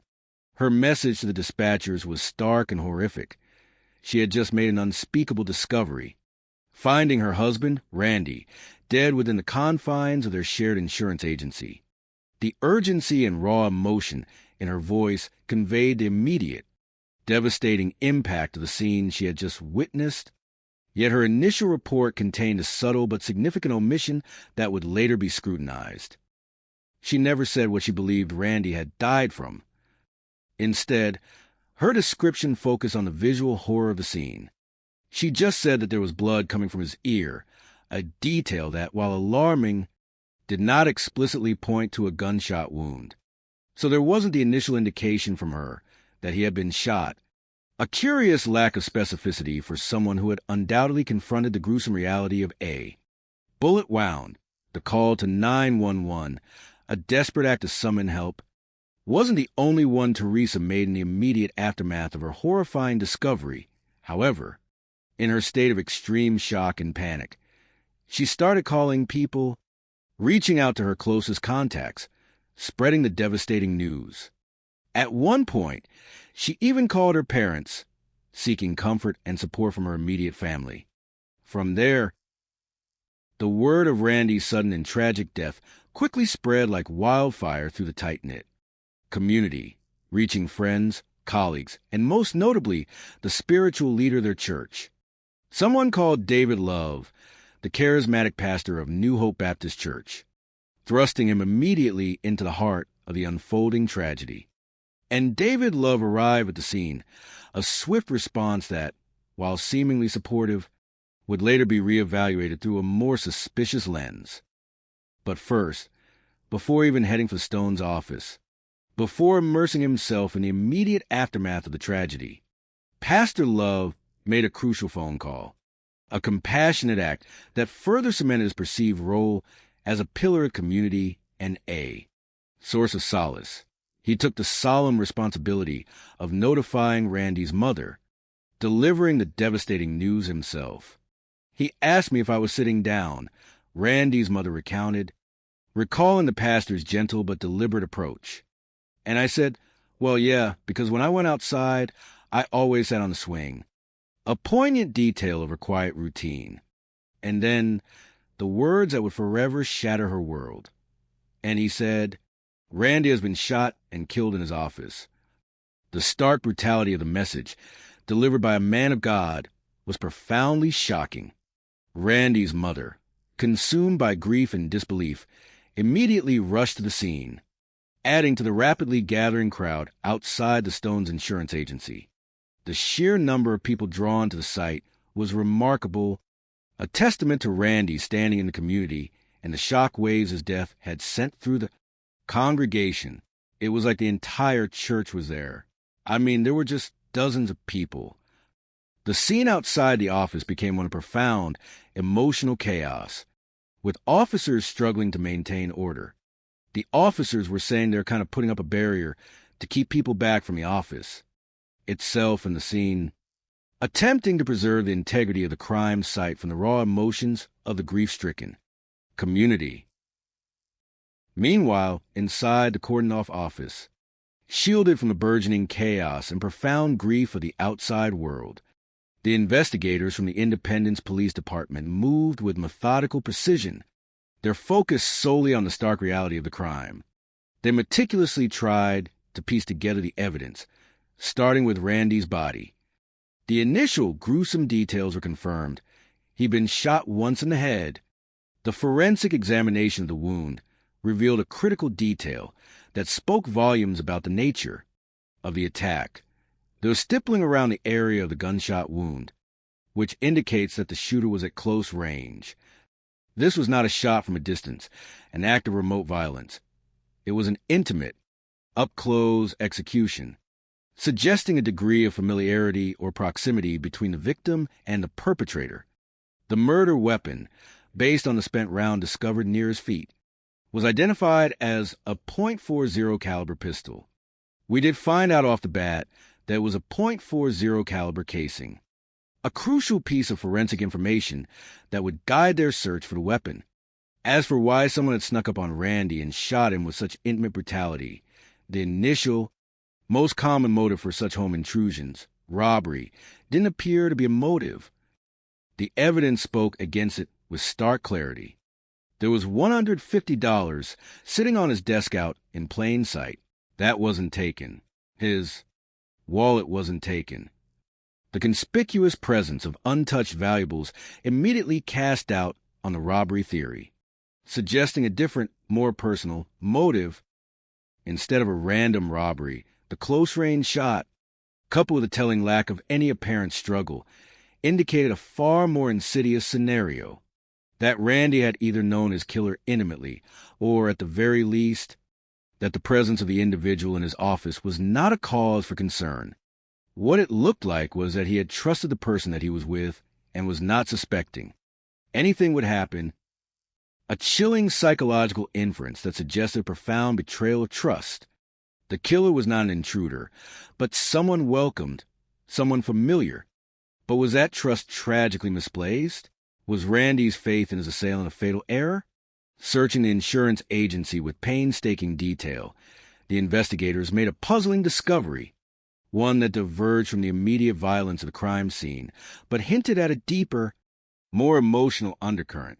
In an office wastebasket, a receptacle for discarded thoughts, they found a note that they recovered from the wastebasket torn into several pieces. The state of the note, deliberately fragmented, was immediately suspicious, which was kind of odd to us, because somebody had done it quickly in small pieces, suggesting a frantic, almost desperate attempt at concealment and destruction.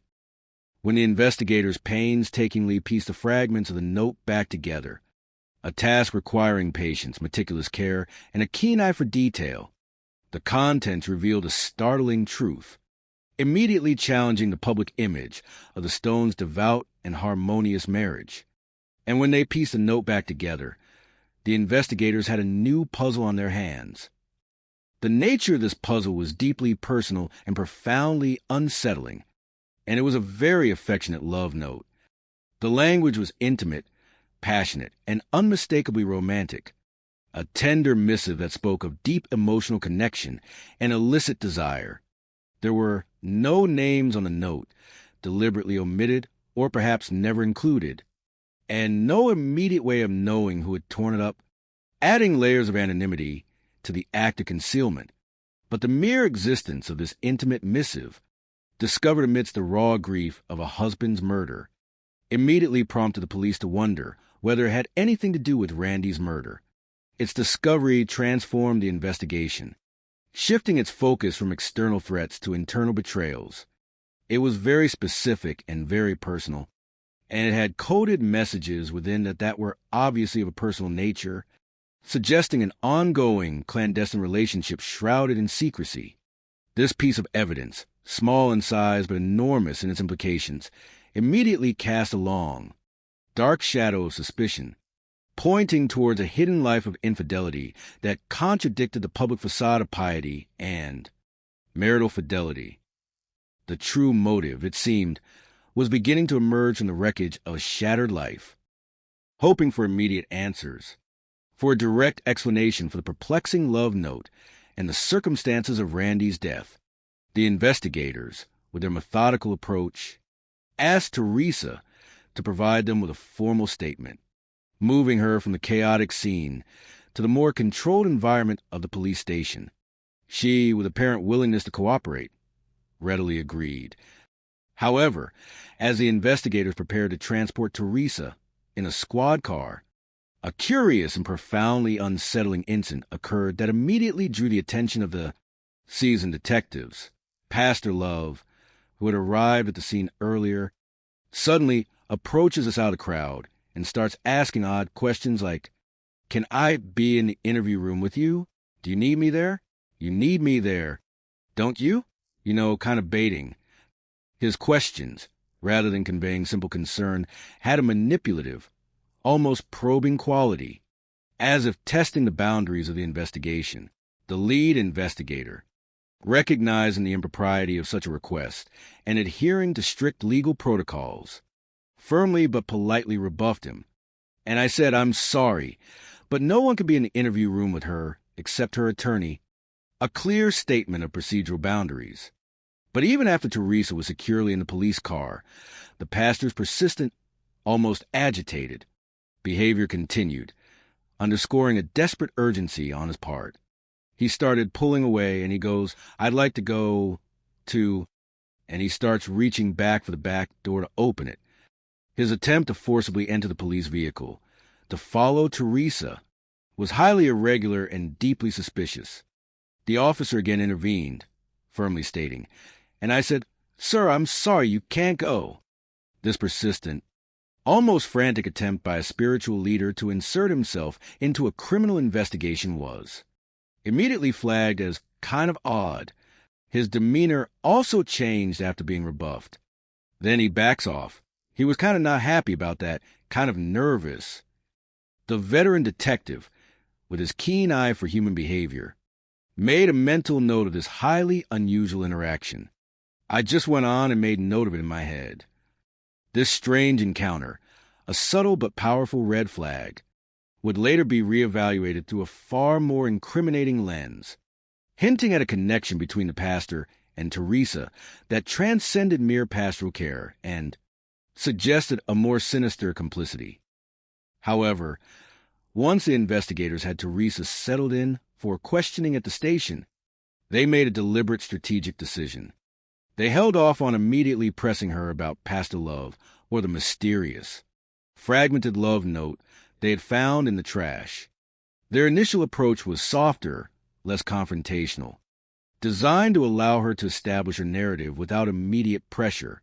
Instead, they focused on the mundane, asking her to calmly recount the events leading up to the precise moment she discovered her husband's body, seeking to establish a clear timeline of her movements and actions. "You got the one through your hand, as if you guys had lunch," the investigator prompted, attempting to guide her through the sequence of events. "Yeah, I went to you at bank," Teresa responded, beginning to detail her errands.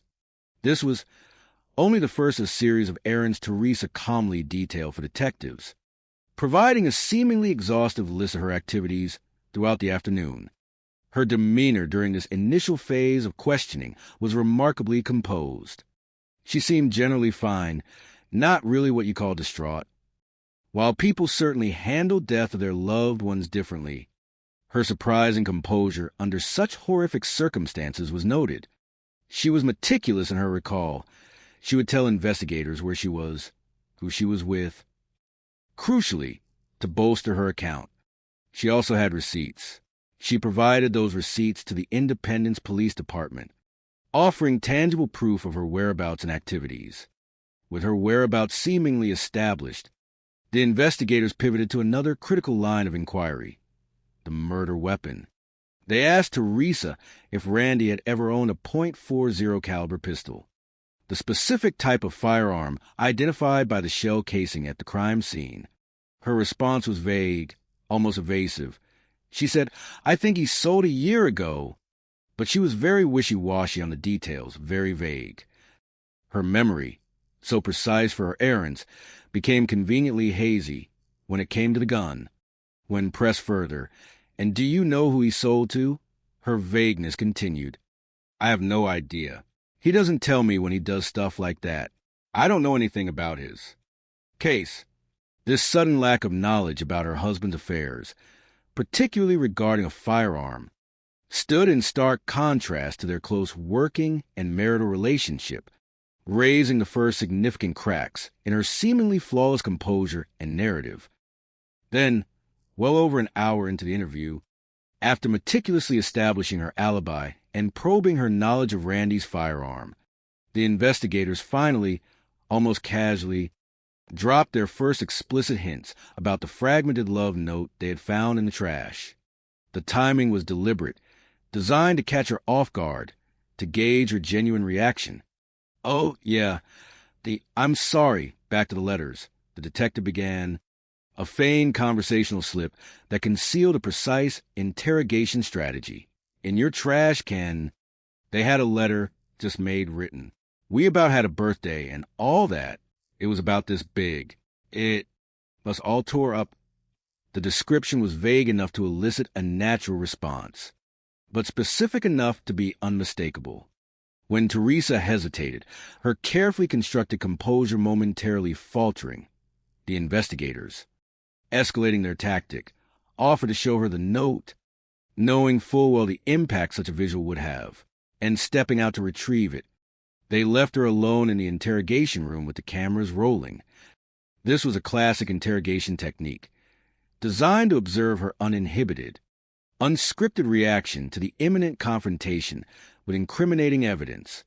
And indeed, her reaction, captured by the surveillance equipment, was immediate and telling.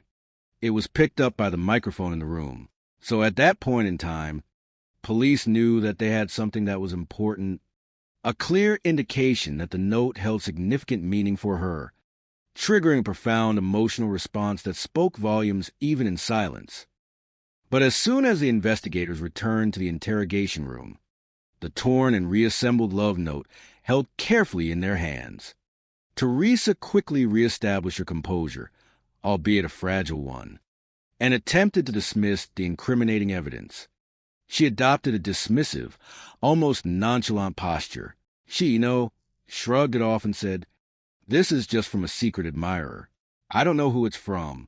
I just want to throw it away so that Randy wouldn't find it." Her explanation, while attempting to deflect suspicion, immediately raised more questions than it answered. The investigators, pressing for clarity and consistency, directly challenged her. Did you tear it up and throw it in the trash can?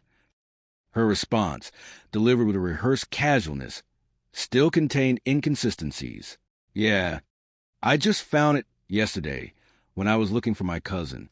I scheduled my daughter for her wisdom to be pulled out, so as I was going through, I found it and I just ripped it up and threw it away. I didn't really want my husband to find it.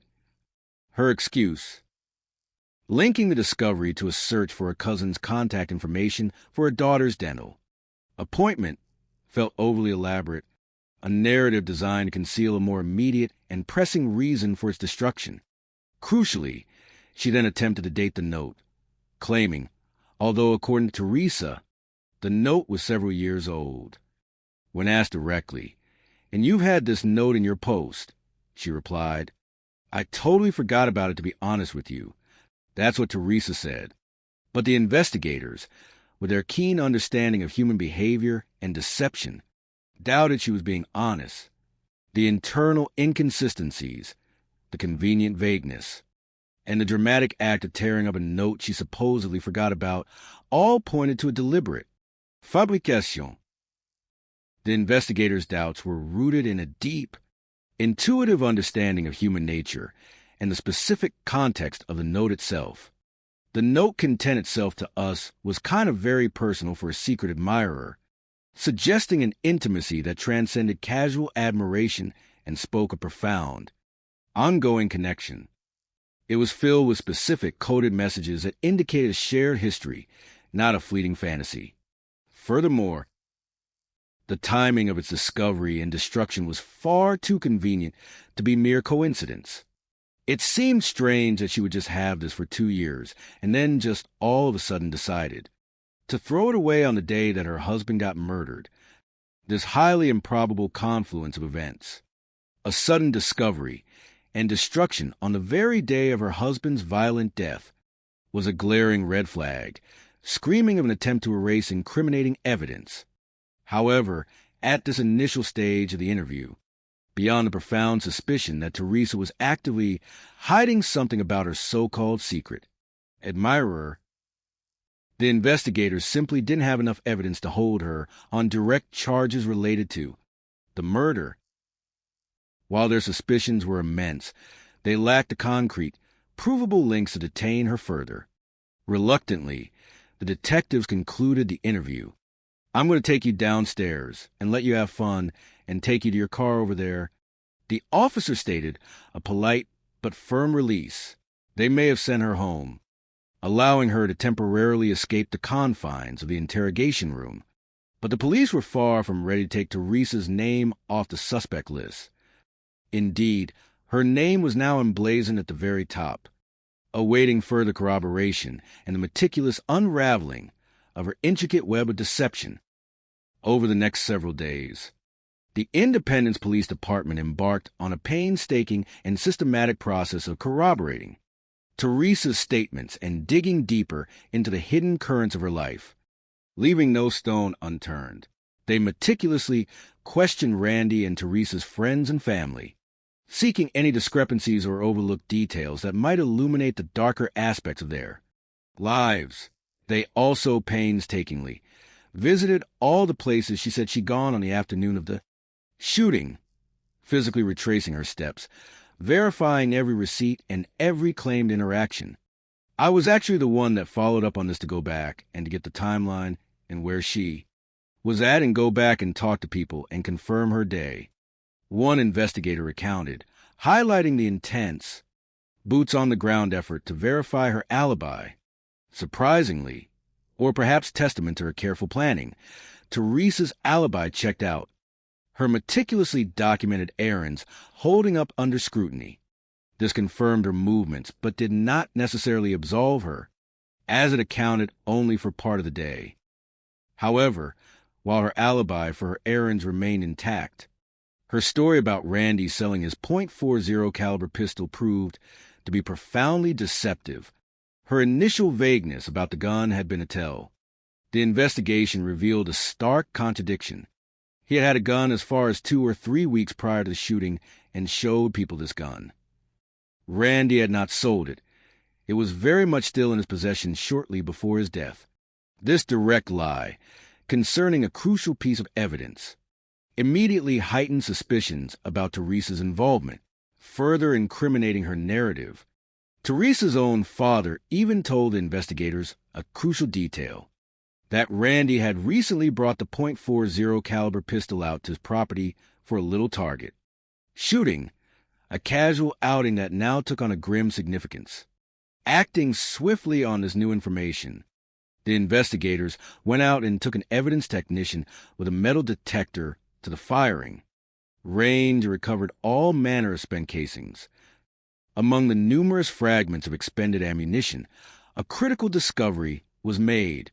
5 were .40 caliber shell casings, identical in caliber to the one found at the crime scene.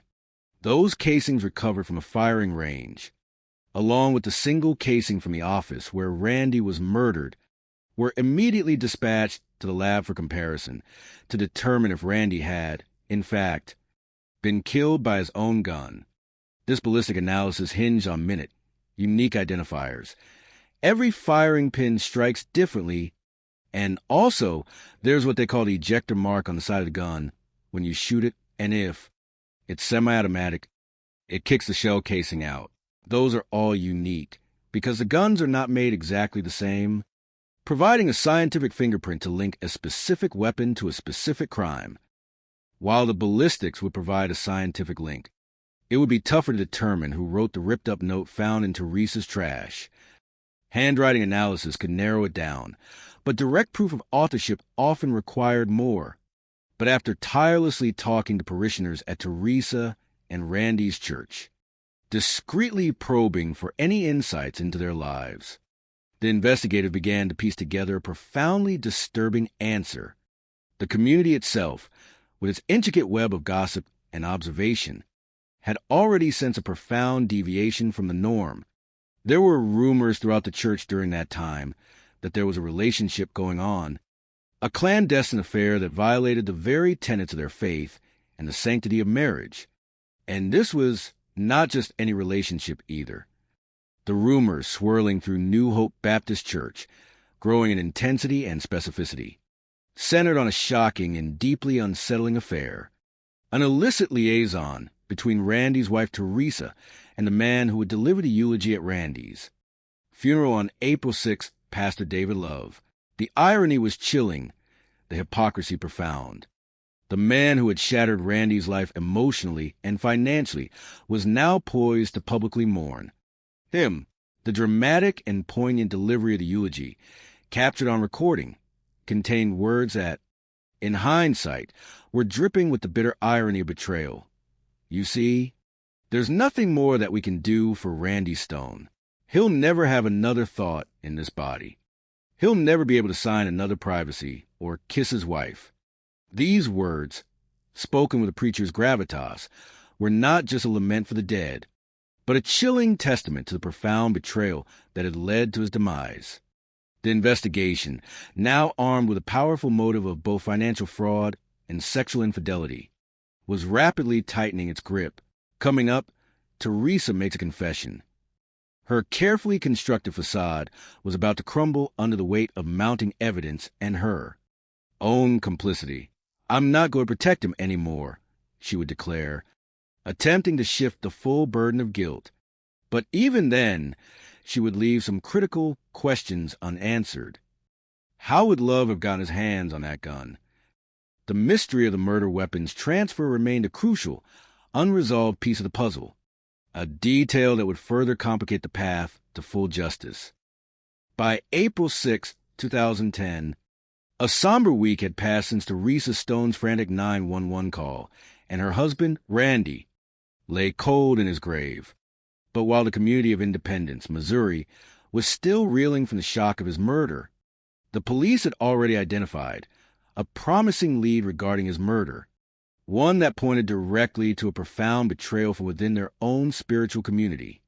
The tight-knit New Hope Baptist Church, a sanctuary that should have been a source of solace and support, was instead rife with rumors that she had been having an affair with the pastor, David Love. This was not merely idle gossip. It was a deeply unsettling revelation, made all the more shocking by the fact that Pastor Love was the very man who had just delivered Randy's eulogy, officiating over the funeral of the man he had allegedly betrayed. That's a big lead. That's a big open door that we had to look into, a detective noted, recognizing the immense implications of such a clandestine relationship. Rumors of an illicit affair weren't the only reason the police had firmly affixed their suspicions on Teresa either, painting a picture of calculated opportunism rather than genuine grief. On the very afternoon of Randy's funeral, a day meant for solemn mourning, the investigators, with their meticulous focus, spoke with one of Randy's colleagues at Farmers Insurance. The information they gleaned was startling and deeply unsettling. Teresa was already, with what seemed like undue haste, trying to cash in on her late husband's policies. Her actions spoke volumes, contradicting the image of a distraught widow. After Randy's murder, she was asking about that life insurance, inquiring as to how much when she would get paid, how it would be dispersed. Her questions displaying a keen interest in the financial mechanics of her husband's death rather than a preoccupation with grief. Questioned by the police, Randy's colleague further elaborated on Teresa's unsettling actions. He explained how he had dutifully dropped by the Stones' house on April 1st, merely a day after Randy's murder, to offer his condolences and support. However, Teresa had quickly shifted the conversation from mourning to money. She suggested that we go in and go down to their office and look at some of the policies. Her financial preparedness was striking, so she had already pulled them out and was going through them, totaling up the amount, so she knew exactly how much money was coming.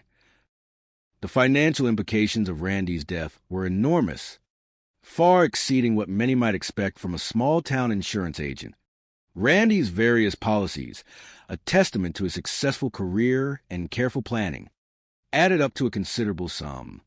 The total, disclosed by the colleague, was staggering. This was a little over $800,000. An illicit affair with the church pastor, culminating in a secretive pregnancy and a profound betrayal of trust, coupled with the immediate prospect of almost $1 million in life insurance payouts upon her. Husband's death, taken together, these stark facts provided the authorities with what they firmly believed was a clear motive for murder. The prosecutor's assessment was chillingly direct. It wasn't just a love affair for her.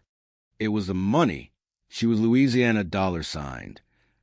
The confluence of lust and greed, a classic combination of motives in criminal psychology, painted a profoundly incriminating picture of Teresa Stone. The investigation, now armed with a powerful motive rooted in both personal betrayal and financial opportunism, moved forward with renewed urgency and focus. On April 20th, 2010, with the weight of mounting evidence and undeniable suspicions pressing down, investigators brought Teresa Stone in for another round of questioning, a pivotal interview designed to shatter her carefully constructed facade of innocence. This time, the interrogation was direct, pointed, and confrontational, designed to expose the truths she had so desperately tried to conceal. When directly confronted about her affair with Pastor Love, the emotional dam within Teresa finally broke. Her composure, once so unwavering, crumbled under the relentless pressure of the truth. Teresa quickly broke down, her facade of strength dissolving into tears and raw emotion. The investigators, witnessing her collapse, pressed her with empathetic but firm questions, seeking an honest admission. "I already know what you're going to say, but I have to hear it from you. I have to hear it from you," they urged, giving her the space to confess. And finally, the words, whispered amidst her tears, emerged. "Yes, we had sex. You know that." This admission, a devastating blow to her public image and her family's perception of her, opened the floodgates of confession. Teresa admitted that David Love, the spiritual leader of their church, had indeed written the note found at the crime scene, confirming the identity of her secret admirer.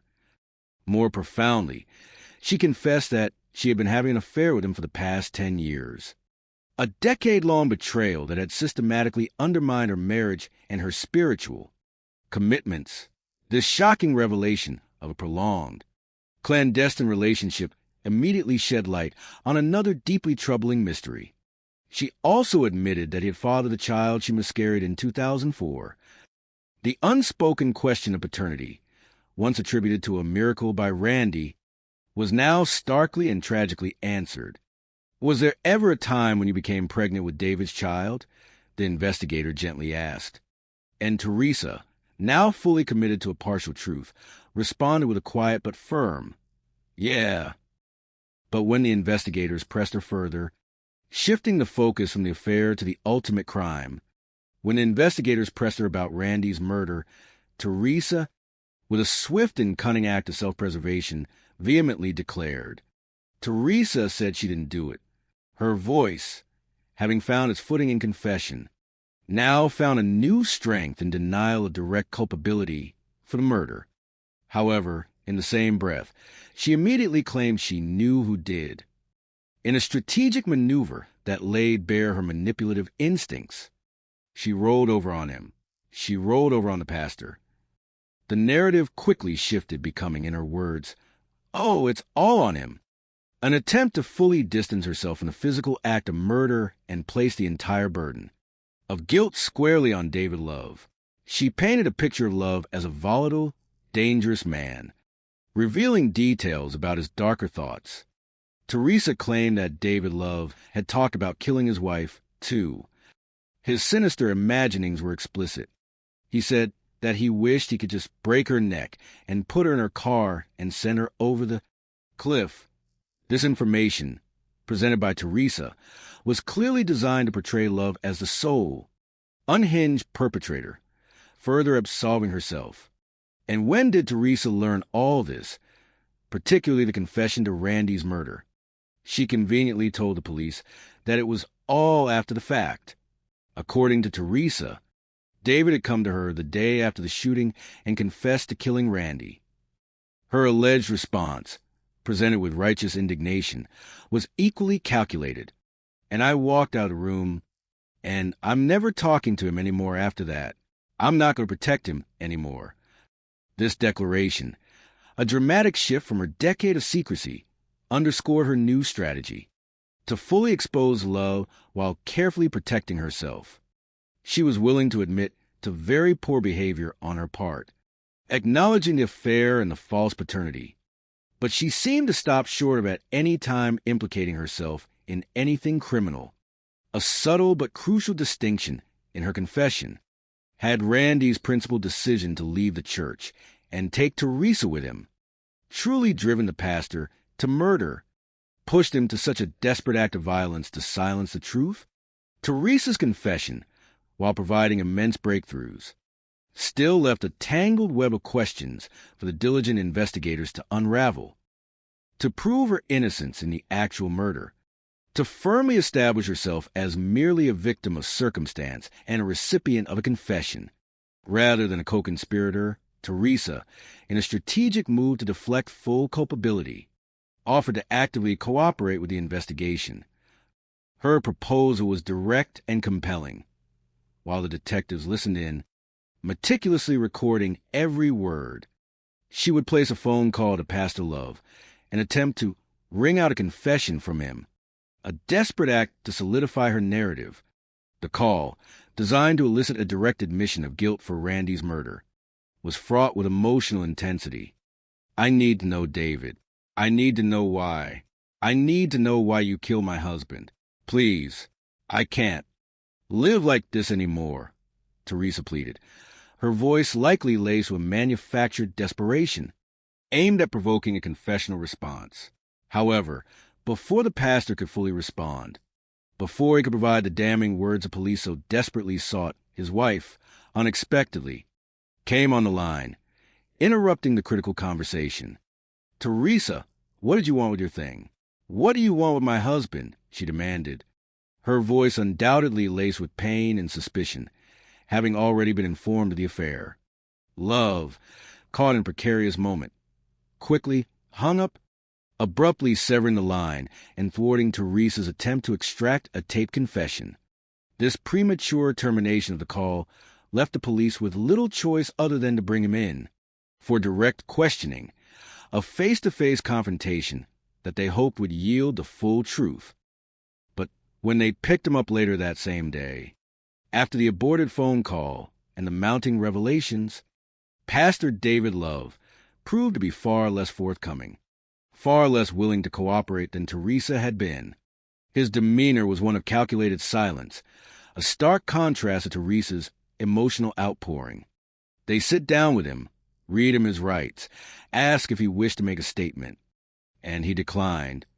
His response was immediate and resolute, a classic maneuver of a suspect unwilling to incriminate himself. I definitely need some kind of representation because I'm a preacher and I don't know the law. This immediate invocation of his right to counsel effectively shut down the direct line of questioning. David Love said very little. The investigators, despite their best efforts, simply couldn't get out of him, encountering a wall of professional silence. In fact, all Love offered up in response to their inquiries was a carefully constructed alibi, a direct denial of his presence at the crime scene.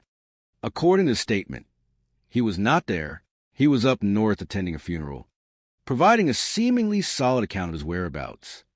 And with nothing but Teresa's statement to go on, a confession from a co-conspirator who had every reason to shift blame, and no physical evidence directly linking Love to the crime scene, the police, constrained by legal limitations, had little choice but to release him.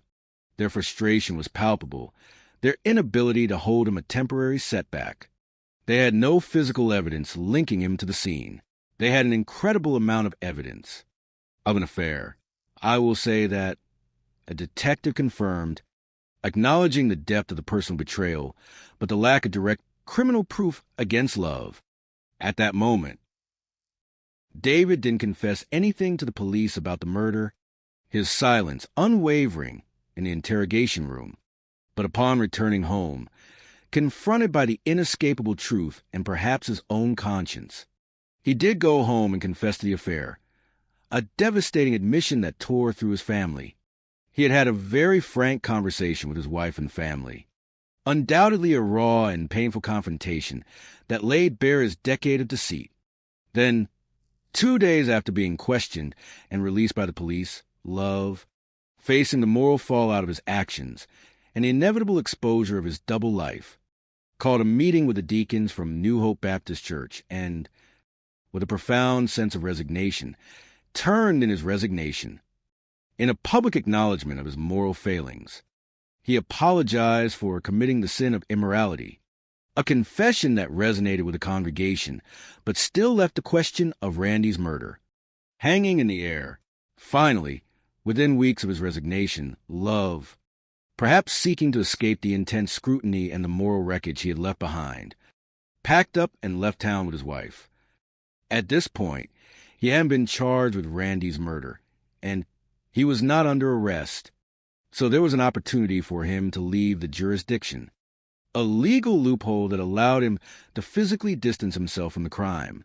When he did move to South Carolina, in a profound shift from his previous calling, he got a job making an honest living as a truck driver, a stark and symbolic change from the spiritual guidance he had once offered. The revelations about Pastor Love and Teresa and their possible deep involvement in Randy's murder hit Randy's family with a devastating force, a profound wave of grief, betrayal, and disbelief. The emotional impact was immense, tearing at the fabric of their understanding of Randy's life and the people he cherished. My uncle worked so hard nearly every minute of every day to give her everything she wanted. Randy's niece recounted, her voice undoubtedly laced with pain and a deep sense of injustice. The knowledge that this dedication, this tireless effort, had been systematically betrayed for a decade was unbearable. And for 10 years, she has been having an affair with our pastor. I mean, it's just insane. The word insane captured the utter incomprehensibility of betrayal within their devout, close-knit community. The perceived moral rectitude of both Teresa and the pastor had been a cornerstone of their lives, making the truth almost impossible to accept. I said, these are people that I love, people that I've known.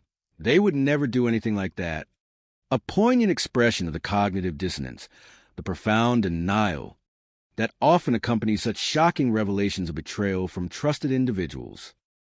Meanwhile, amidst the emotional turmoil of Randy's family, the investigators remained relentlessly focused on the cold, hard physical evidence they needed to meticulously build a case against both David and Teresa. They understood the profound importance of absolute certainty in such a high-stakes murder investigation. They wanted it to be solid because an acquittal is not something you want to have happen. A clear acknowledgement of the irreversible damage a failed prosecution could inflict on the pursuit of justice and the victim's family. And so, with painstaking patience and an unwavering commitment to forensic detail, they told us it was going to be better this way, ensuring that every piece of evidence was robust and irrefutable. And indeed, the evidence was slowly but surely starting to come together, forming an undeniable, incriminating tapestry. First, the ballistics results, a crucial piece of scientific proof, came back from the lab, confirming a vital link in the chain of events. The shell casing found at the crime scene, the metallic echo of Randy's murder, definitively matched the ones recovered from Teresa's parents' property. This scientific confirmation was devastating. According to Mr. Greenewalt, Teresa's father, Randy, had been the only one out there with a handgun on that target shooting excursion. The implication was stark and unavoidable. Randy had, in fact, been murdered with his own handgun. This meant the killer had either stolen Randy's gun or been given access to it. But if David Love was indeed the shooter, as Teresa had claimed, that left one critical, lingering question that needed to be definitively answered to fully solidify his culpability. How would Love have gotten his hands on that gun? The murder weapon, Randy's own firearm, was a crucial piece of the puzzle, and its transfer from Randy's possession to Love's needed to be explained. According to friends and family, Randy was a responsible gun owner. Randy normally kept his weapons locked up in a gun safe, a security measure that made it difficult for casual access. However, they also told police a vital piece of information. Teresa knew the code. This immediately placed Teresa in a pivotal position as the key to unlocking the weapon. The investigators theorized, based on this information, that at one point she had given Love the passcode to get into the gun safe, a calculated act of complicity that would have directly facilitated the murder. Proving the specific transfer, however, that could be tricky as it relied on a secret share between the two co-conspirators. But breaking Love's alibi for the exact time of the shooting was a far simpler, more objective matter, requiring only the meticulous review of technological records. From those phone records, we were able to piece together the timeline, as well as put where David and Teresa were on that day, approximately. Teresa's phone records, meticulously reviewed and cross-referenced, backed up her alibi about running errands, confirming her presence at various locations during the afternoon, just as she had stated. However, the same could most emphatically not be said for David's claim that he was at a funeral north of town when the shooting occurred. His alibi, initially presented with such certainty, crumbled under the weight of the undeniable digital evidence, where he said he was wrong. The phone records unequivocally placed him elsewhere, directly contradicting his narrative. It placed him clear up out of the area into another area, which was closer to the actual homicide during the time of the homicide. This precise geographical relocation, documented by the objective data of cell tower pings, shattered his alibi and placed him much nearer to Randy's office at the critical moment of the murder, coupled with Teresa's detailed statement, which implicated Love as the shooter. This busted alibi provided the investigators with the final, crucial pieces of evidence they needed to move forward. That was plenty enough that the prosecutors issued a warrant for his arrest, and we went after him a decisive moment in the relentless pursuit of justice. On November 9th, 2010, almost 8 months after Randy Stone's brutal murder, the Missouri authorities flew to South Carolina, bringing with them the full force of the law and a warrant for the arrest of David Love. The moment of confrontation, often fraught with tension and drama, was surprisingly subdued. There was no drama. He did not try to escape. The former pastor, now working as a truck driver, offered no resistance. The deputies put a pair of cuffs on him without incident, a quiet culmination of months of painstaking investigation. He waived extradition, signaling his acceptance of the inevitable and his willingness to return to Missouri to face the charges. He was returned here without any fight, a passive acceptance of his fate. But the investigators hoped that an arrest would finally convince Love to abandon his silence and turn on Teresa, to offer his side of the intricate story and fully implicate his co-conspirator. They were mistaken. Pastor Love's response to further questioning was, once again, one of resolute, almost stubborn silence. Pastor Love's response was along the lines of, well, I just wouldn't really want to talk to a lawyer, subtly hinting at his right to counsel, without explicitly requesting it in full, but effectively closing off any further dialogue. Detective Rose Warren, persistent in her pursuit of truth, then attempted a more empathetic approach, trying to appeal to his conscience. She conveyed the community's pain. Detective Rose Warren goes on to say, but there's a lot of folks back in Independence who need closure on this.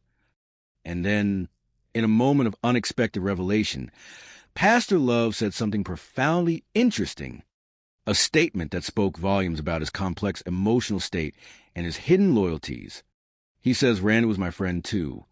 This declaration, coming from the man accused of murdering him, painted a chilling picture of psychological complexity and a profound, twisted sense of friendship. It hinted at a loyalty that extended even to the victim, complicating the easy narrative of pure villainy and suggesting a deeper, more conflicted psyche. Coming up, Teresa prepares to testify against David. Her cooperation, initially a strategic move for self-preservation, now became a formal legal process. She came in and gave a deposition of her own free will, a significant step in the judicial proceedings. But the question remained for both the prosecutors and the watchful public. But will she give up more than she intended?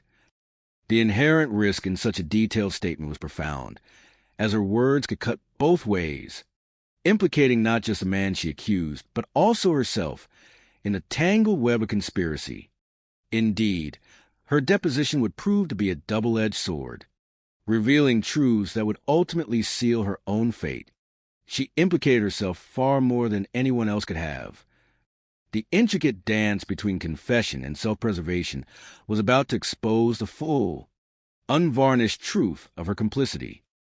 In November of 2010, a full 7 months after Teresa Stone had placed that frantic 911 call, reporting the horrifying discovery of her husband Randy's lifeless body, it looked as if the police in Independence, Missouri, had finally cracked the case and definitively solved his murder. On November 9th, the authorities had made a decisive move, arresting the Stones' former pastor, David Love, and